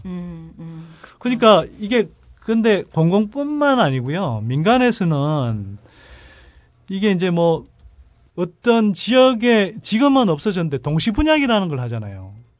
동시분양이 예, 예전에는 동시분양을 했거든요. 지금은 좀 그 동시분양 제도 자체는 없어졌는데 2000년대 초반까지만 해도 동시분양 제도가 있었는데 이게 어떤 뭐 예를 들어 김포 한강지구다 그러면 그 한강지구에서 동시분양을 한답시고 하면서 거기에서 같이 아파트를 짓는 건설사들끼리 협의체를 만들어서 가격 담합을 해버려요. 쉽게 말해서 분양가 담합을 해버린다고. 그러니까 그런 식으로 해서 계속 이제 이 집값 오를 때는 아파트 고분양가 담합을 해서 민간에 이제 이 가게들한테 잔뜩 부담을 주고 또 공공 쪽에서는 이렇게 이제 턴키 같은 걸로 담합을 해서 엄청난 세금 낭비를 일어나게 만들죠. 근데 이게 다 결국은 국민이자 납세자의 돈이잖아요. 반면 선진국들은 담합할 엄두를 내지 못하도록 처벌이 엄격합니다. 유럽연합의 경우 담합하다 적발되면 회사의 1년간 총 매출액의 10%까지를, 미국에선 담합으로 얻은 이익의 2배를 과징금으로 부과하고 있습니다. 여기에 별도의 천문학적인 벌금과 임원들에 대한 징역형 등 형사처벌도 뒤따릅니다. 최대 해당 공사 금액의 10%까지만 과징금으로 물릴 수 있는 우리나라와는 대조적입니다. 윤순철 경제정의실천시민연합기획실장. 터키에서 담합이 걸리다거나 불법 행위가 드러났을 경우는 일단 영업 정지를 한 1년 이상씩 한다든지 아니면 회사 자체를 등록 취소를 시킨다든지 이런 강력한 처벌을 할 때만이 사실은 이제 그 부패도 예방이 되는 거고. 4대강 살리기는 생명 살리기입니다. 국민의 생명과 재산을 근원적으로 보호하는 사업이 될 것입니다. 공정거래위원회가 4대강 사업에서 입찰을 담합한 대형 건설사들에게 1,100억 원대 과징금을 부과했습니다. 예전에 이제 원가 공개를 하자고 그랬던 게 하도 담합을 하니까 그럼 도대체 아파트 짓는데 얼마나 드는지 좀 알자 그랬더니 무슨 뭐 그 엄청난 사업 비밀이라 아파트 짓는 다 표준 공정인데 무슨 비밀이에요. 아니 노하우가 아니 이게 풀옵션이라는 용어를 쓰잖아요. 내가 기가 막혀가지고서 아파트에 풀옵션이라고 하면요 침대 빼고 다 넣어주는 거거든요. 그게 무슨 엄청난 기술이라고 풀옵션에 원가 공개 못하겠다는 거예요. 아 텔레비 뭐 냉장고 세탁기 뭐 이런 건데 그래서 안 알려줬죠. 그게 원가 공개 그런 얘기였죠 이게. 지금 담합했다 걸려가지고 과징금 문 거 보고 있는데 이게 참 많네. 라면, 컴퓨터, 아까 얘기했던 뭐 노트북, 설탕, 밀가루, 자동차, 기름값 엄청 많다. 그러니까 최근에 완전고용이 무너진 시장들은 대부분 이제 담합 구조가 되는 거고요. 그 다음에 재벌들이 재래시장을 싫어하잖아요. 아까도 얘기 나왔었는데 불편하다, 주차 못한다, 뭐 어쩌고 저쩌고. 대부분 재벌사 기획사에서 처음 만드는 거예요. 그래서 재래시장을 싹 죽여야지 이 CJ 등 얘네들이 지네 맘대로 가격 올릴 텐데. 깨끗하고 예쁜데 그런 데가 딱 2배로 올릴 수 있는 거잖아요. 그렇지. 월마트가 그래서 물건도 많고 물건도 많고. 미국에서 월마트 전쟁이라고 하는 게 월마트가 가서 싹 죽이고 나거든요. 그리고 나면 월마트 세상이 되는 거잖아요. 거기 가면 월마트밖에 없지 사실. 아 참 아까 그 말씀 못 드렸는데 아까 뭐 대형마트가 지네들이 더 싸다 이렇게 이야기하잖아요. 실제로 그 최근에 그 어디서 보도가 났는데 저 소비자 단체 한 군데에서 재래시장하고 대형마트의 그 품목별로 조사를 했어요. 가격 조사를 했더니 재래시장 쪽이 싼 품목이 더 많았어요. 훨씬. 그러니까 대형마트 들어가서 뭐 싸게 판다라는 게 거짓말이죠. 아, 이 시점에서 저도 책 한 권 소개하려고 하는데요. 엘렌 러펠셀이라는 여성 학자가 쓴 완벽한 가격이라는 책이 있거든요. 그게 우리가 대형 할인마트나 이런 데가 싸다고 믿게 되는 그런 메커니즘을 밝힌 책이에요. 한번 이거 보시고 나면은 하여간 대형마트가 싸다는 거는 싼 미끼 품목이 있다는 거지 평균적으로 쌀 수 있는 방식이 이거 전혀 없거든요. 그리고 지금 재래시장 없어지면요. 얼마나 비싸게 될지 볼 수 있을 거야 한번. 그나마 재래시장이나 그다음에 이렇게 어쨌든 생협 같은 게 있고 그러니까 싸게 하는 거라니까요. 대체 시장이 있으니까 그나마 이 정도인 거지. 진짜 재래시장이 완전히 소멸된다. 그 뭐 유명무실화 된다 그러면 저 대형마트들이 저 지금보다 훨씬 더 가격 높일 거예요 아마. 근데 다른 건 다 알겠는데 보험료도 담합을 했는 건 이건 어떻게 담합을 한다는 거야? 그러니까 이 뭐 보험 이야기를 우리가 좀 자주 하는데 뭐 나중에 보험 상품 관련해서 이렇게 뭐 다시 전문가를 한번 좀 모셔야 되지 않을까 싶은데. 아 진짜 그 지난번에 했던 얘기 중에서 실손보험 관련해서 약간 불만이 있거나 실제 보험하시는 분들이 조금 다르다고 지적들이 좀 있었거든요. 그래서 저도 이제 실무를 그렇게 해본 적은 없어가지고서 실손보험 등 해서 나중에 선대인하고 저희가 조금 더 자세하게 한번 해보려고 해요. 네, 보험 상품 가지고 한번 좀 자세하게 저희도 한번 조금 더 뭐 공부를 해봐야 될 것 같고 이게 상품 세세하게는 이렇게 들어가서 이렇게 아는 분들이 또 따로 있으니까 하여튼 그런데 그 보험 같은 경우는 예정 이율 같은 게 있잖아요. 예정 이율 그러니까 이율 그러니까 이게 보험료를 산정을 할 때 경제학에서 흔히 이야기하는 기회비용이라는 걸 산정을 해야 되거든요. 그러면 예정 이율이 어느 정도 된다라는 것들을 정해놔야 거기에 비례해서 예를 들어서 보험료를 얼마 더 거둘 수 있다. 이런 이제 그 계산을 하게 되거든요.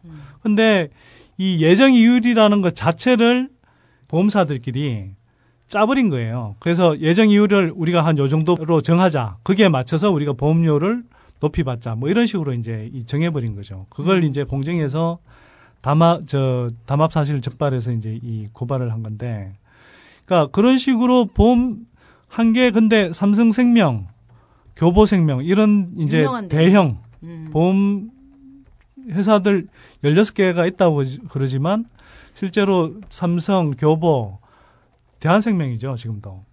네. 예, 대한생명 이 3사가 거의 시장 점유율 거의 대부분을 차지하거든요.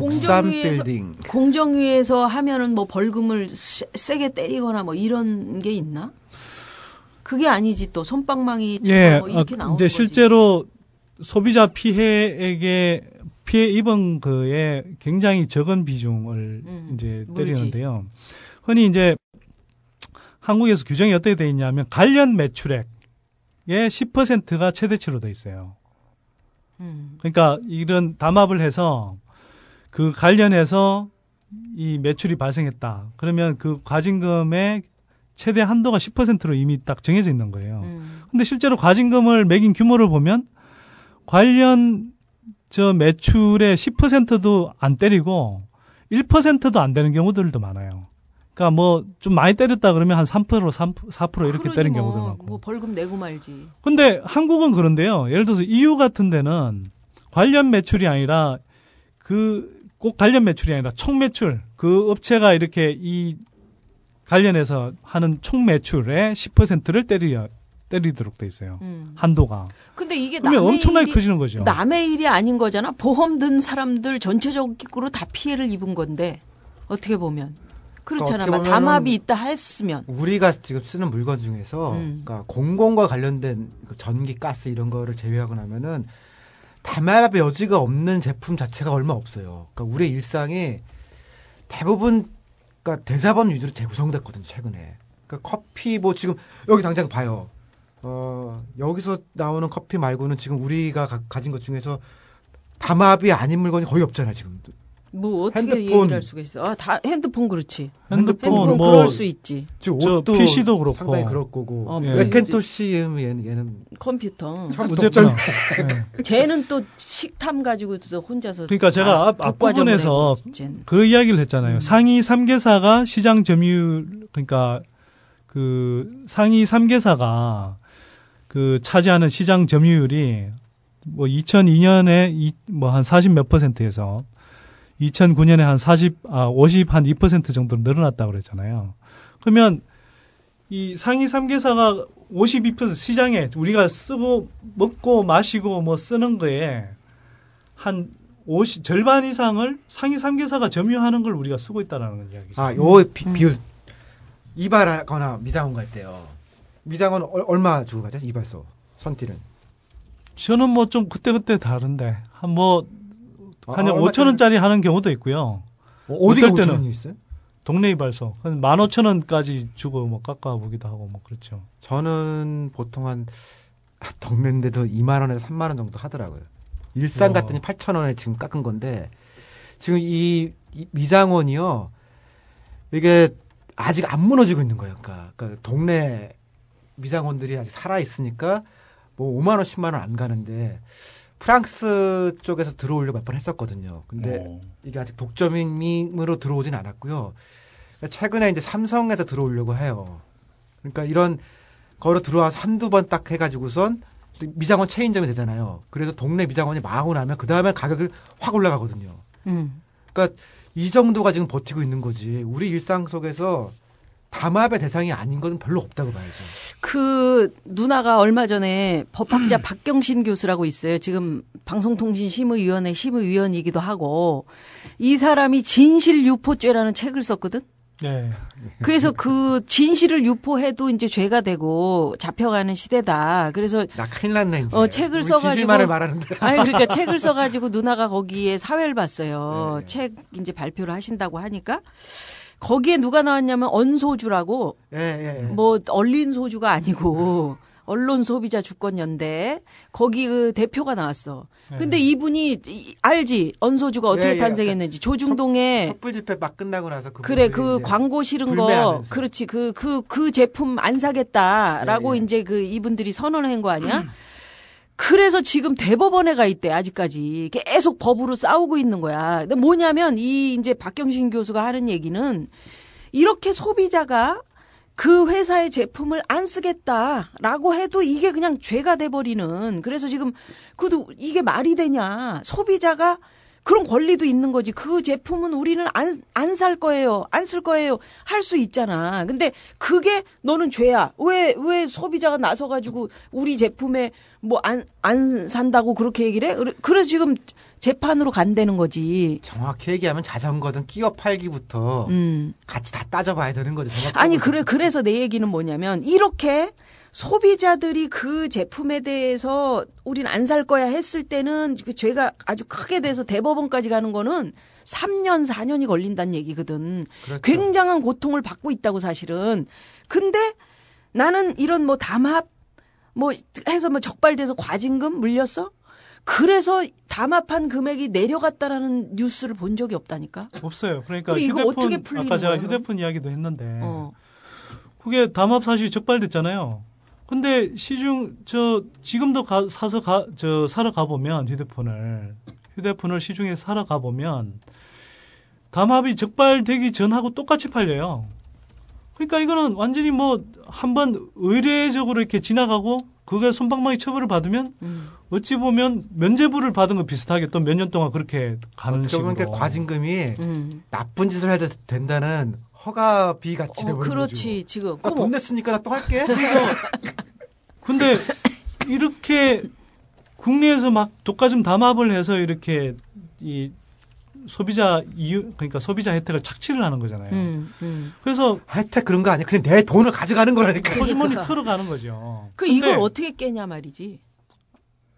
깨는 건 뭐 여러 가지 방법이 없어? 있는데요. 제가 그래서 휴대폰 가격 소송 그러니까 하려고 하는 거예요. 왜 하냐면 깨겠다는 거 아니에요. 세금혁명당 고마워. 아니 우리가 재벌 개혁 이야기 많이 했잖아요. 근데 재벌 개혁 이야기 하니까 사람들이 이게 재벌 개혁이 무슨 의미지? 그냥 뭐 이건희 회장 지분 저거 좀 줄이자는 이야기야? 아니면 뭐 경영권 좀 방해하자는 이야기야? 이런 식으로까지 오해하는 사람들이 있는데 지금 이런 식으로 소비자들 한 사람 한 사람이 호주머니에서 막 몇만 원씩 또는 몇십만 원씩 털리면서 삼성전자가 또는 LG전자가 뭐 현대자동차가 사상 최대의 그런 이렇게 이윤을 올리고 있는 거예요. 실적을 올리고 있는 거거든요. 여러분들 삼성전자가 글로벌 수출 기업으로 알고 있는데 매출의 80%는 수출에서 발생해요. 그런데 영업이익은 진짜로 돈 버는 예, 실제로 남는 마진 이거는 70%가 국내에서 발생해요. 그러니까 영업이익의 관점에서 보면 삼성전자는 전혀 글로벌 수출 기업이 아니에요. 80년대에 이게 밖에서 벌어서 안에 살찌운다는 말이 있거든요. 요즘 안에서 벌어서 밖에다가 혜택을 주고 있는 거예요, 지금 우리 대기업들이. 안에서 털어먹는 거죠. 그래서 우리가 워낙 개발연대 때 자본이 부족해서 뭐 국내에서 좀 이렇게 기업들 키워서 경쟁력 키우자 뭐 이런 이야기들은 좀 통했을지 모르겠는데 언제까지 소비자들이 이렇게 봉이 돼갖고 다 계속 개털돼야 되냐 이거죠. 그럼 개털이 안 되려면 어떻게 해야 되냐고. 그래서 지금 하려는 게. 진짜 너 개털 얘기를 해서 개털도 너 진짜 귀한 거다. 너 우리 집에 새 집을 만들었는데 새가 어떤 산새가 조그만 알을 4알 낳았더니 지금 2알 더해서 6알 낳았어요. 근데 우리 개들이 털갈이를 했어요. 우리 개가 4마리거든. 얘네들 털갈이한 털들을 갖다 다 주워가지고 있잖아. 새 집을 만들었는데 그 쿠션이 이루 말할 수가 너무 이 개털을 우리가 우습게 보면 안 돼. 이게 놀라운 일이라니까 새 집을 누구나 깜짝 새털 모아서 그걸로 이거 봐봐. 새끼랑 고양이 사진을 봤어요. 이거 봐봐. 개털로 봐봐. 너무 예쁘게 만들었지 새 집을. 그게 다 개털로 만든 거예요. 여소알을 봐봐. 개털 됐다 이런 얘기 하지 마. 와 진짜. 야 이거 어떻게 다 모았어요? 몰래 찍었지 우리가. 엄마 몰래. 우리 남편이 우리 집 공구상 있잖아. 꽃삽 놓두는데 거기에 새 집을 지어가지고 남편이 공구 꺼내려고 이걸 열다가 새 엄마하고 눈이 딱 마주친 거 아니야. 엄마가 너 뭐야? 근데 새가 안 날아가더래. 그 산새가 자기 알을 지키려고. 개털이 그렇게 귀하게 쓰이는 거야. 그래서 나 참 근데 개털 이야기 한번 했다가 누님한테 이렇게 구박을 아니 구박은 아니고 이게 귀하게 쓰이더라 아니, 그 얘기를 하는 거지. 개털둥지에서 태어나는 새는 개새인가요? 네가 그래서 문제야. 그래서 어찌됐건 우리는 다 개털이 그래서 이제 됐어. 뭐 여러 가지 방법이 있어요. 예를 들어서 공정위상도 지금보다 훨씬 강화해야 되죠. 제도 그리고 아까 이야기했지만 공정거래위원장을 하라니까. 그리고 뭐 사실 그리고 이런 많은 분들이 잘 모르시는데 공정거래위원회에서 이 이제 과징금을 매길 때 공정거래위원회 내부에서 법원처럼 열리거든요. 그러니까 공정거래위원회라는 게 공정거래위원 9명이 있고 공정거래위원장을 포함해서 이 사람들이 이 법관 역할을 하고 조사관들이 이제 검사 역할을 하고 실제로 이제 이 그 대상 기업하고 그 기업의 이제 이 로펌 변호사들이 와서 이제 대리를 하죠. 근데 이 사실은 공정거래위원들이 사실 조사관들 다 상관이에요. 그러니까 조사관들이 나름대로 세게 때려도 과징금을 좀 강하게 매겨도 사실은 이제 공정거래위원들이 상대적으로 이제 이걸 다 깎아버리는 거죠. 그러니까 이런 구조가 있고 그래서 제가 볼 때는 이런 그 공정거래위원회 안에서 이렇게 막 사실 검사, 이 법원 이런 역할들이 동시에 되는 게 그것도 상관하고 직속 부하식으로 이렇게 연결돼 있거든요. 그러니까 이런 구조를 조금 나눠줄 필요가 있는 것 같고요. 그 다음에 아까 제가 말씀드렸듯이 이게 관련 매출액 10% 이렇게 해버리면 사실 관련 매출액을 확정하는 것도 굉장히 어렵거든요. 사실 좁게 확정하면 얼마든지 좁게 확정할 수 있어요. 그러니까 우리가 몇 조씩 그렇게 소비자들이 틀리는데도 과징금 막 몇백억, 몇십억씩밖에 안 때리는 거거든요. 그래서 이걸 뭐 EU 같은 데서 하듯이 이제 총 매출액의 한 10% 이런 식으로 이렇게 범위를 넓혀준다든지. 그 외국은 이럴 때 막 심하게 뭐 응징을 받는다거나 이런 사례 없어?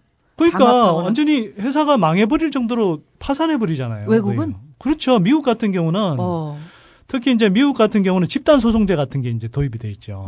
그래서 소비자들이 한 사람이 어떤 피해를 입었다라고 해서 이렇게 재판을 걸어서 승소를 하면 그 비슷한 사건의 피해자들은 따로 재판을 하지 않아도 같은 피해자로 인식이 돼서 이렇게 손해배상을 하게 돼 있어요. 그리고 손해배상을 단순히 그냥 피해액만 해주는 게 아니라 징벌적 손해배상이라고 해서 불법적으로 이렇게 소비자한테 피해를 입혔기 때문에 거기에 대해서 징벌적 더 이상 이런 데 발 못 붙이고 하도록 아예 거의 파산 지경에 이를 정도로 이런 걸 배워와야지. 난 오바마 너무 좋아. 그렇게 해버리죠. 근데 진짜 바마 한국에는 오바마마마 한국엔 그런 제도가 없고요.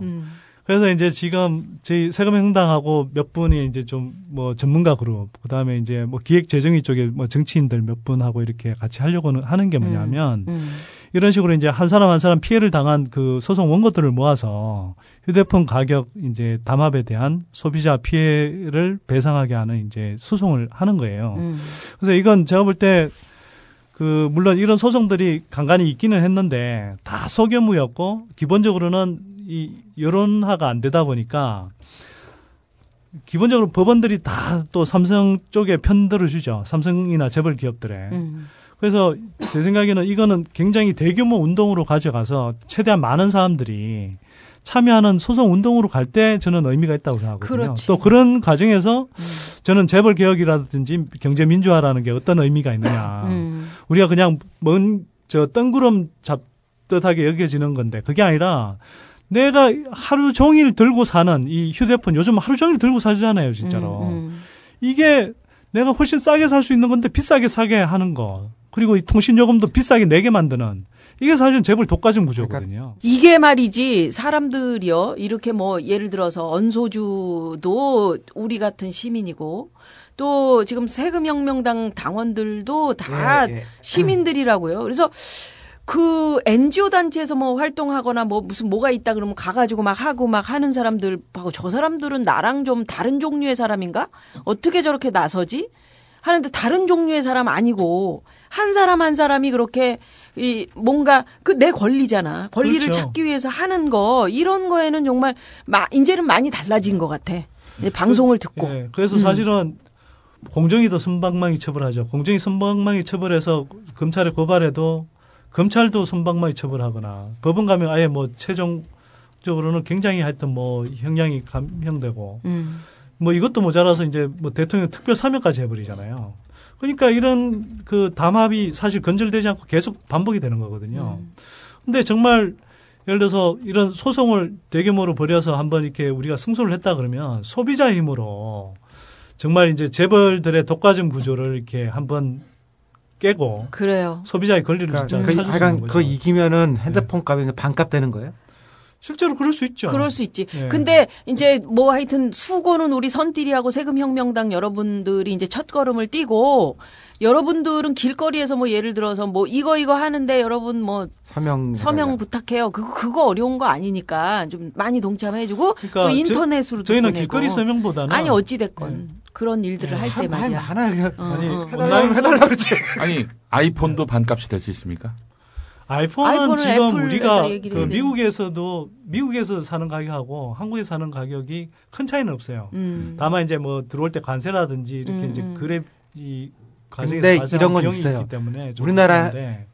휴대폰들이 싸지잖아요. 그러면은 아이폰도 여기 맞춰가지고서 적절한 맞추겠지. 가격으로 와요. 그렇지. 그렇겠지. 그런 효과는 그렇겠지. 당연히 생기죠. 그러니까 지금 굉장히 비싸니까 아이폰은 전혀 손댈 필요가 자, 없는. 그럼 하여튼 휴대폰부터 시작해가지고 쭉 가봅시다. 건설, 다리, 담합 이거 못해. 또 뭐 있어? 아니 전 분야죠. 아까 전 분야. 그러니까 가봅시다 한번. 이게 정말 제대로 되면 생활비가 반값으로 내려가요. 정말이에요 이게. 예. 여러분 꼭 기억해 주시고요. 굉장히 Yeah. 명함 내밀만한 일자리 따기 마치 구름낀 하늘에서 별자리 찾기 중국산 찐살 먹고 망가진 장기 올라간 기름값만큼 무거워진 차키 왜 1년 365일을 땀 흘려 노력해도 불행해지는 거지 내 삶은 러닝머신 죽어라 달려봐도 왜 늘 제자리인 거지 속고만 살았던 우리 눈높이가 만든 모피아들의 유토피아 삐뚤어진 글씨만 찍는 윤전기가 던진 낚싯대에 걸린 물고기가 바로 우리 늘 아끼지 그러니까 한 바퀴지 문제는 경제의 자리에서 밝히지 여왕벌 누나와 선오용띠리가 들려주는 이야기 나는 꼽살이다 정신을 쫄지마 경제는 속지마 속지마 속지마 정신을 쫄지마 경제는 속지마 속지마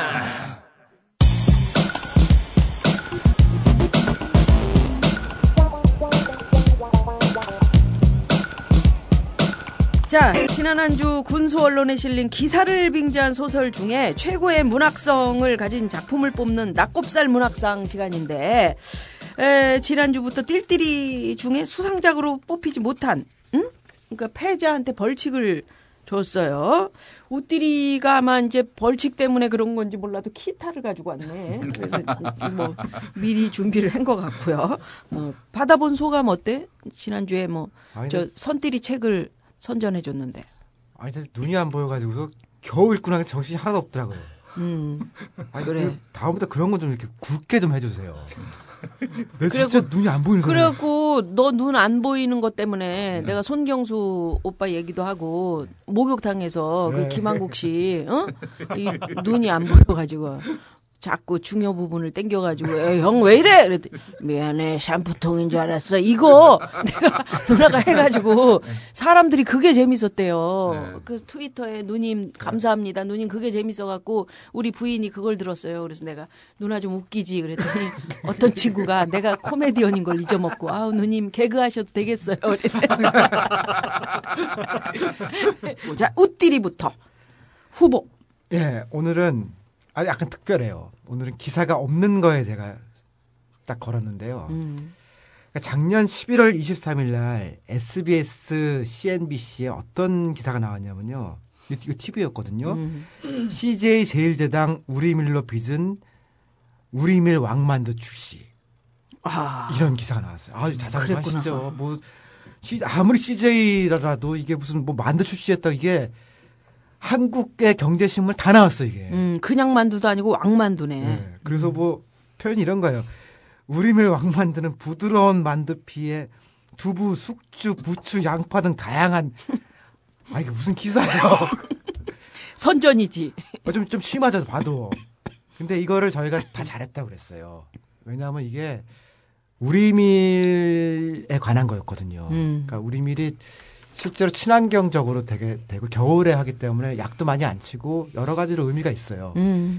그래서 이제 그때 이제 제2제당이 이거를 내면서 약속을 한 거예요. 이제 그 앞으로 수매를 해주겠다고. 그래서 이제 농민들이 우리밀 농사를 졌는데 이 만두가 잘 안 팔렸나 봐요. 그래서 올해 1월 달부터 이제 씻은 거예요. 뭘 씻어? 안 하기로? 사가기로 했는데. 입 닫아버렸어? 모르는 거를 이렇게 한 거예요. 어허. 그러니까 이게 CJ나 이런 데가 꺾기라고 하기도 하고, 그 다음에 처음에 입도 선매를 했는데, 실제로 그때가 돼서 떨어지면은 안 사가요. 그러니까 이런 일들이 이를테면 작년 같은 경우에, 수박에도 있었고, 뭐 종종 있는 일이거든요. 그러니까 이게 무슨 싸다고 그러는데, 생산자랑 이렇게 보면 이게 간단한 일이 아니거든요. 그렇네. 그래서 이게 지금 벌써 6월 달이잖아요. 6월 달에면 우리밀 이제 추수가 거의 끝날 때 되거든요. 농민들이 난리가 난 거예요. 이제 이거 한다고 해서 이제 많이 심었는데 지금 또 약속을 했나 봐요. 그 계약이 된 것도 있고 어떤 건 안 된 것도 있는데 입을 씻고 나니까 지금 이제 사람들은 난리가 났죠. 근데 이게 지금 언론이라는 거는 이제 아니 만두도 광고를 했으면은 이제 애프터 서비스 좀 있어야 될 거 아니에요. 그렇지. 어떻게 됐는지 그 뒤에 못 사면 못 사게 됐다. 혹은 좀 약간 손해 보더라도 이거 길게 보면은 우리밀을 살리자고 했던 거는 좋으니까 좀 해라. 뭐 그런 게 상식이잖아요. 아무것도 없는 거예요. 그래서 제가 이번 주에는 님의 침묵상이에요. 님의 침묵. 그렇지. 님은 정말 침묵인데. 아니 짧게라도 이렇게 좀 해주면 좋겠어요. 그래서 찾아보니까 올해 1월 달에는 한겨레나 몇 군데에서 이런 식이면 CJ가 찢을지 모른다라는 그 1월 달에는 우려가 있었거든요. 우려만 나왔는데 이제 현실화됐구나. 진짜가 되니까 이게 침묵은 사방에 어둠과 같이 내려. 그래. 진짜 문학이다. 님의 침묵이 아니라 그놈의 침묵 아니에요? 그 그녀의 침묵이죠 사실은. 그래서 CJ가 사실 좀 사주시면 되는 거거든요. 그리고 사서 딴 거 또 뭐 밀빵 뭐 이런 거 만들면 되잖아. 그러니까 그냥 지금 하고 있으니까 저는 CJ가 개인적으로 많이 정말 제가 은퇴를 하고 싶은 하는데. 게 우리밀을 가지고 소주를 만드는 게 제 늙으면 정말 하려는 지금 일이거든요. 그렇게 얘기하면 누군가가 할 텐데. 술은 제가 잘하니까요. 따라 할 수 없는 거. 지가 먹으려고 지금 저렇게 한 금주를 지금 몇 회 11회째 하니까 한이 맺혀가지고 우리밀 술로 보여. 우리밀 소주를 만든다니. 나 어제 또 술집에 가서 사이다 마시고 오는데 그러니까 눈물 나더라고. 돼지고기 사이다는 아니야. 어제 회였어. 진짜 회 사이다는 더 아니야. 아우. 자, 먹었다니까 그렇게. 그래서 이번에는요. 님의 침묵상이에요. 님의 침묵상. 자, 우리 선띠리는 제가 이제 소개할 건 한 달 전에 나온 거예요, 사실은. 근데 이제 요즘 이 아류작들이 막 쏟아지고 있어서 이 원조를 한번 좀 찾아봤죠. 그래서 왜 작품도 원래 처음 나왔을 때는 그 작품성을 인정 못 받는 경우들이 많이 있잖아요. 근데 이게 좀 시간이 지나면서 숱한 아류들이 생겨나고 그래서 이 원조가 다시 그 빛을 보는 그런 있잖아요. 경우들이 있는데. 조현호, 숱한 아류 기념인데. 경찰청장 조현호입니다. 그래서 이제 새롭게 재조명되고 있는 이 문학 작품인데요. 얼마 전에 우리나라 인구가 5천만 명 넘었었잖아요. 근데 이게 좀 뭐 이거 관련해서 기사가 나왔는데 2050 클럽이라는 단어가 나왔어요. 2050? 그래서 뭐 되게 그럴듯하잖아요. 근데 저는 못 들어본 이야기거든요. 2030 뭐 이런 건 들어봤는데. 네, 뭐 그래서 무슨 뭐 2020 클럽 뭐 그래서 야구에서는 뭐 홈런 몇 개, 뭐 도루 몇 개, 뭐 그런 식으로 해서 뭐 그렇게 20. 네, 그렇게 하잖아요. 뭐 그래서 야구 이야기인가 봤더니 그게 아니라 소득 2만 달러. 그 다음에 인구 5천만 명 이상 되는 나라. 이게 이제 2050 클럽이라는 거예요. 그리고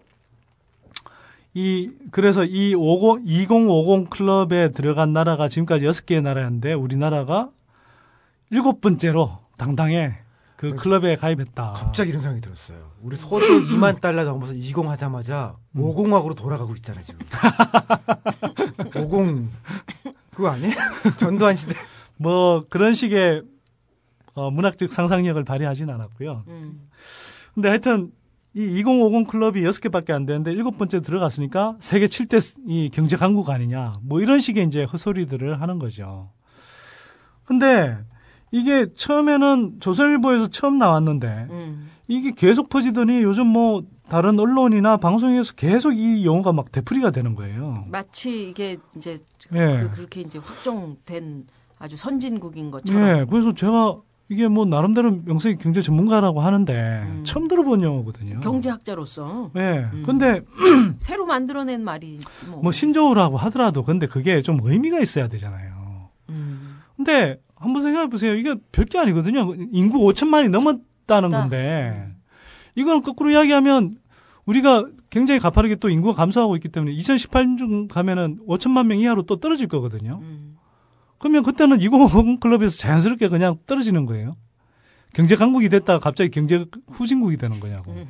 그 비단 뭐 저출산이 아니더라도 5천만 명에서 더 떨어질 수밖에 없는 게 만약에 새누리당이 집권하지 않으면은 표 찍지 않은 사람들 다 이민 가라.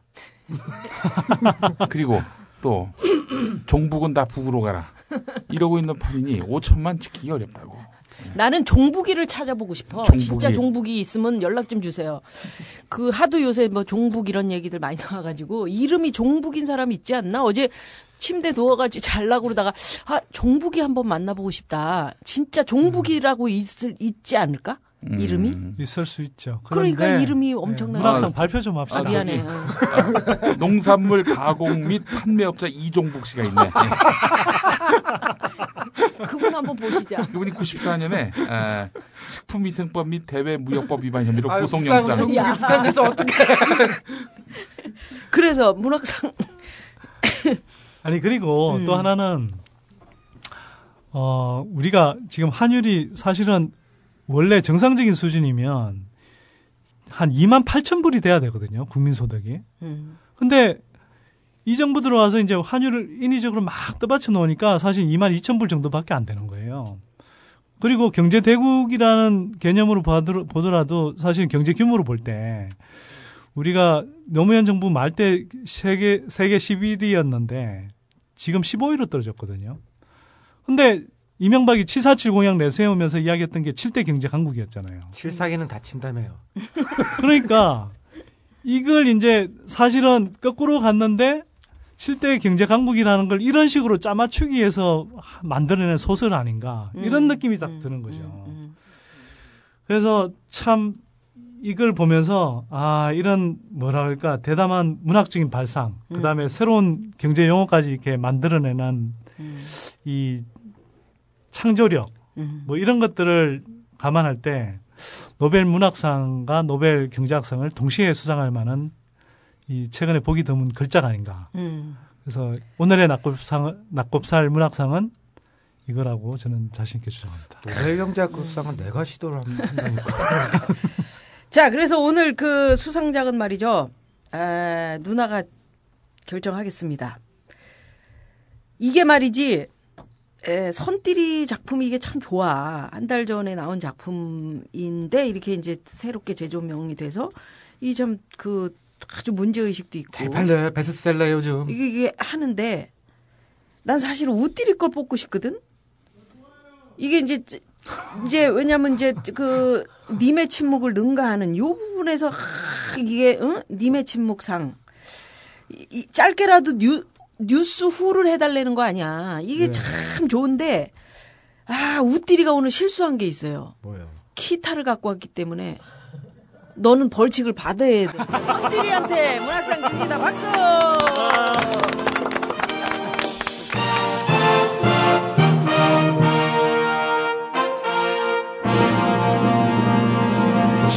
자, 기타 여십시오.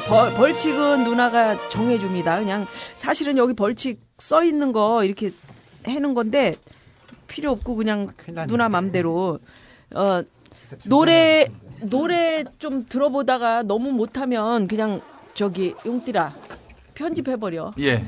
땡소리와 함께. 땡소리와 함께. 중년의 남자가 이렇게 기타 치면서 노래하고 이러는 거 참 멋져. 조명 좀 이렇게 좀 여기 좀 이렇게 좀 쟤는 눈이 나빠서 안 되는구나. 헤이.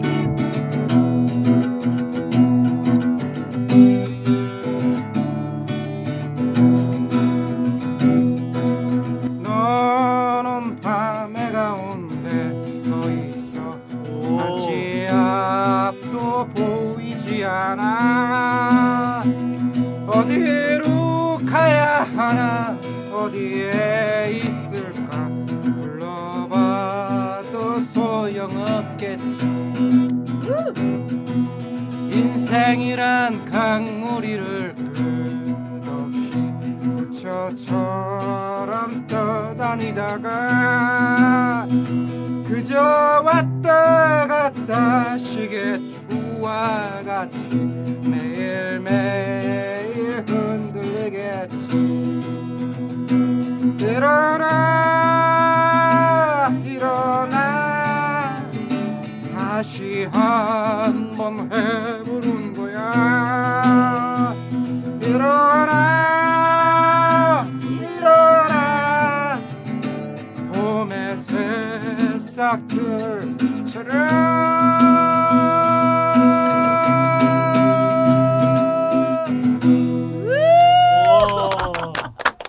야, 와우. 편집 안 해도 돼. 안 해도 돼. 내가 동생들이 이러니까 사랑하지 않을 수 없습니다. 우리 띨띨이들을. 아우, 야, 노래 실력 좋고. 오늘 아까 앞전에 얘기했지만 와! 이거 보내는 거. 아, 이게 부담스러우면은 누나가 얘기하는 아니 이런 걸 보내줘도 좋고 하여튼 무슨 소리라도 좀 녹음해서 보내봐 좀 제발 좀 플리즈. 그래야 안 없어진다고. 오프닝 때 개소리도 되는 거. 그렇지. 개소리 닭소리 막 보내. 그러면 오프닝 때 다 같이 한번 틀어볼게요. 얼마나 많은 소리를 그렇지. 얼마나 많은 소리를 보냈는지. 응? 그래서 여러분들이 말이죠. 오프닝 때 같이 틀어줄 녹음 파일을 보내주시면 되는데 이 녹음 파일 보낼 주소 우띠리 선띠리 용띠리 트위터로 나갑니다. 여러분 의견 제안 이런 것도 메일로 보내주시면 읽고 참고할게요. 저희가 다음 주 아무도 녹음 파일을 안 보내준다. 진짜 포기해. 누나 약속한다. 응? 그냥 지금 포기야. 포기하시죠. 너 왜 그러니? 아니.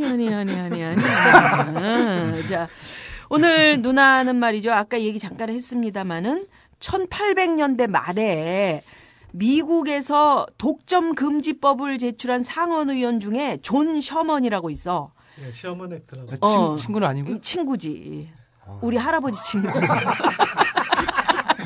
너 왜 그러니? 다 누나는 연관이 있다고 그랬잖아. 1800년대 분이셔, 이분이. 그래서 우리 할아버지 친구인데 할아버지 친구 셔먼의 얘기로 오늘 방송을 마무리 짓겠습니다. 아주 짧아요. 우리는 정치 체제로서 군주를 원하지 않듯이 경제 체제로서 독점을 원하지 않는다. 그러니까 한마디로 독점 담합 이거 옛날의 왕처럼 절대 권력이 아니라는 거. 지금까지 우리가 이 독점과 담합 때문에 얼마나 얘기했잖아. 우리 아까 선띠리도 개털대고 우리가 주머니를 탈탈 털렸다. 담합이라는 게 영어로는 스윗하트 딜. 스윗하트 달콤하다 이거잖아요. 그 독점하고 담합이 얼마나 달콤합니까? 엄청나게 바가지 씌워갖고 쉽게 돈 벌지. 우리나라에서는 걸려도 뭐 손방망이 쳐버리라고 그러지. 근데 이렇게 독점하고 담합으로 기업이 달콤한 맛을 볼 때 우린 바가지로 쓴맛 본다는 거. 자, 그래서 그런 의미에서 오늘 우리 모두 힘차게 외쳐봅니다. 담합 금지, 공정거래 이런 거. 자, 정치는 쫄지 마, 경제는 속지 마. 외칩니다. 정치는 쫄지 마, 경제는 속지 마.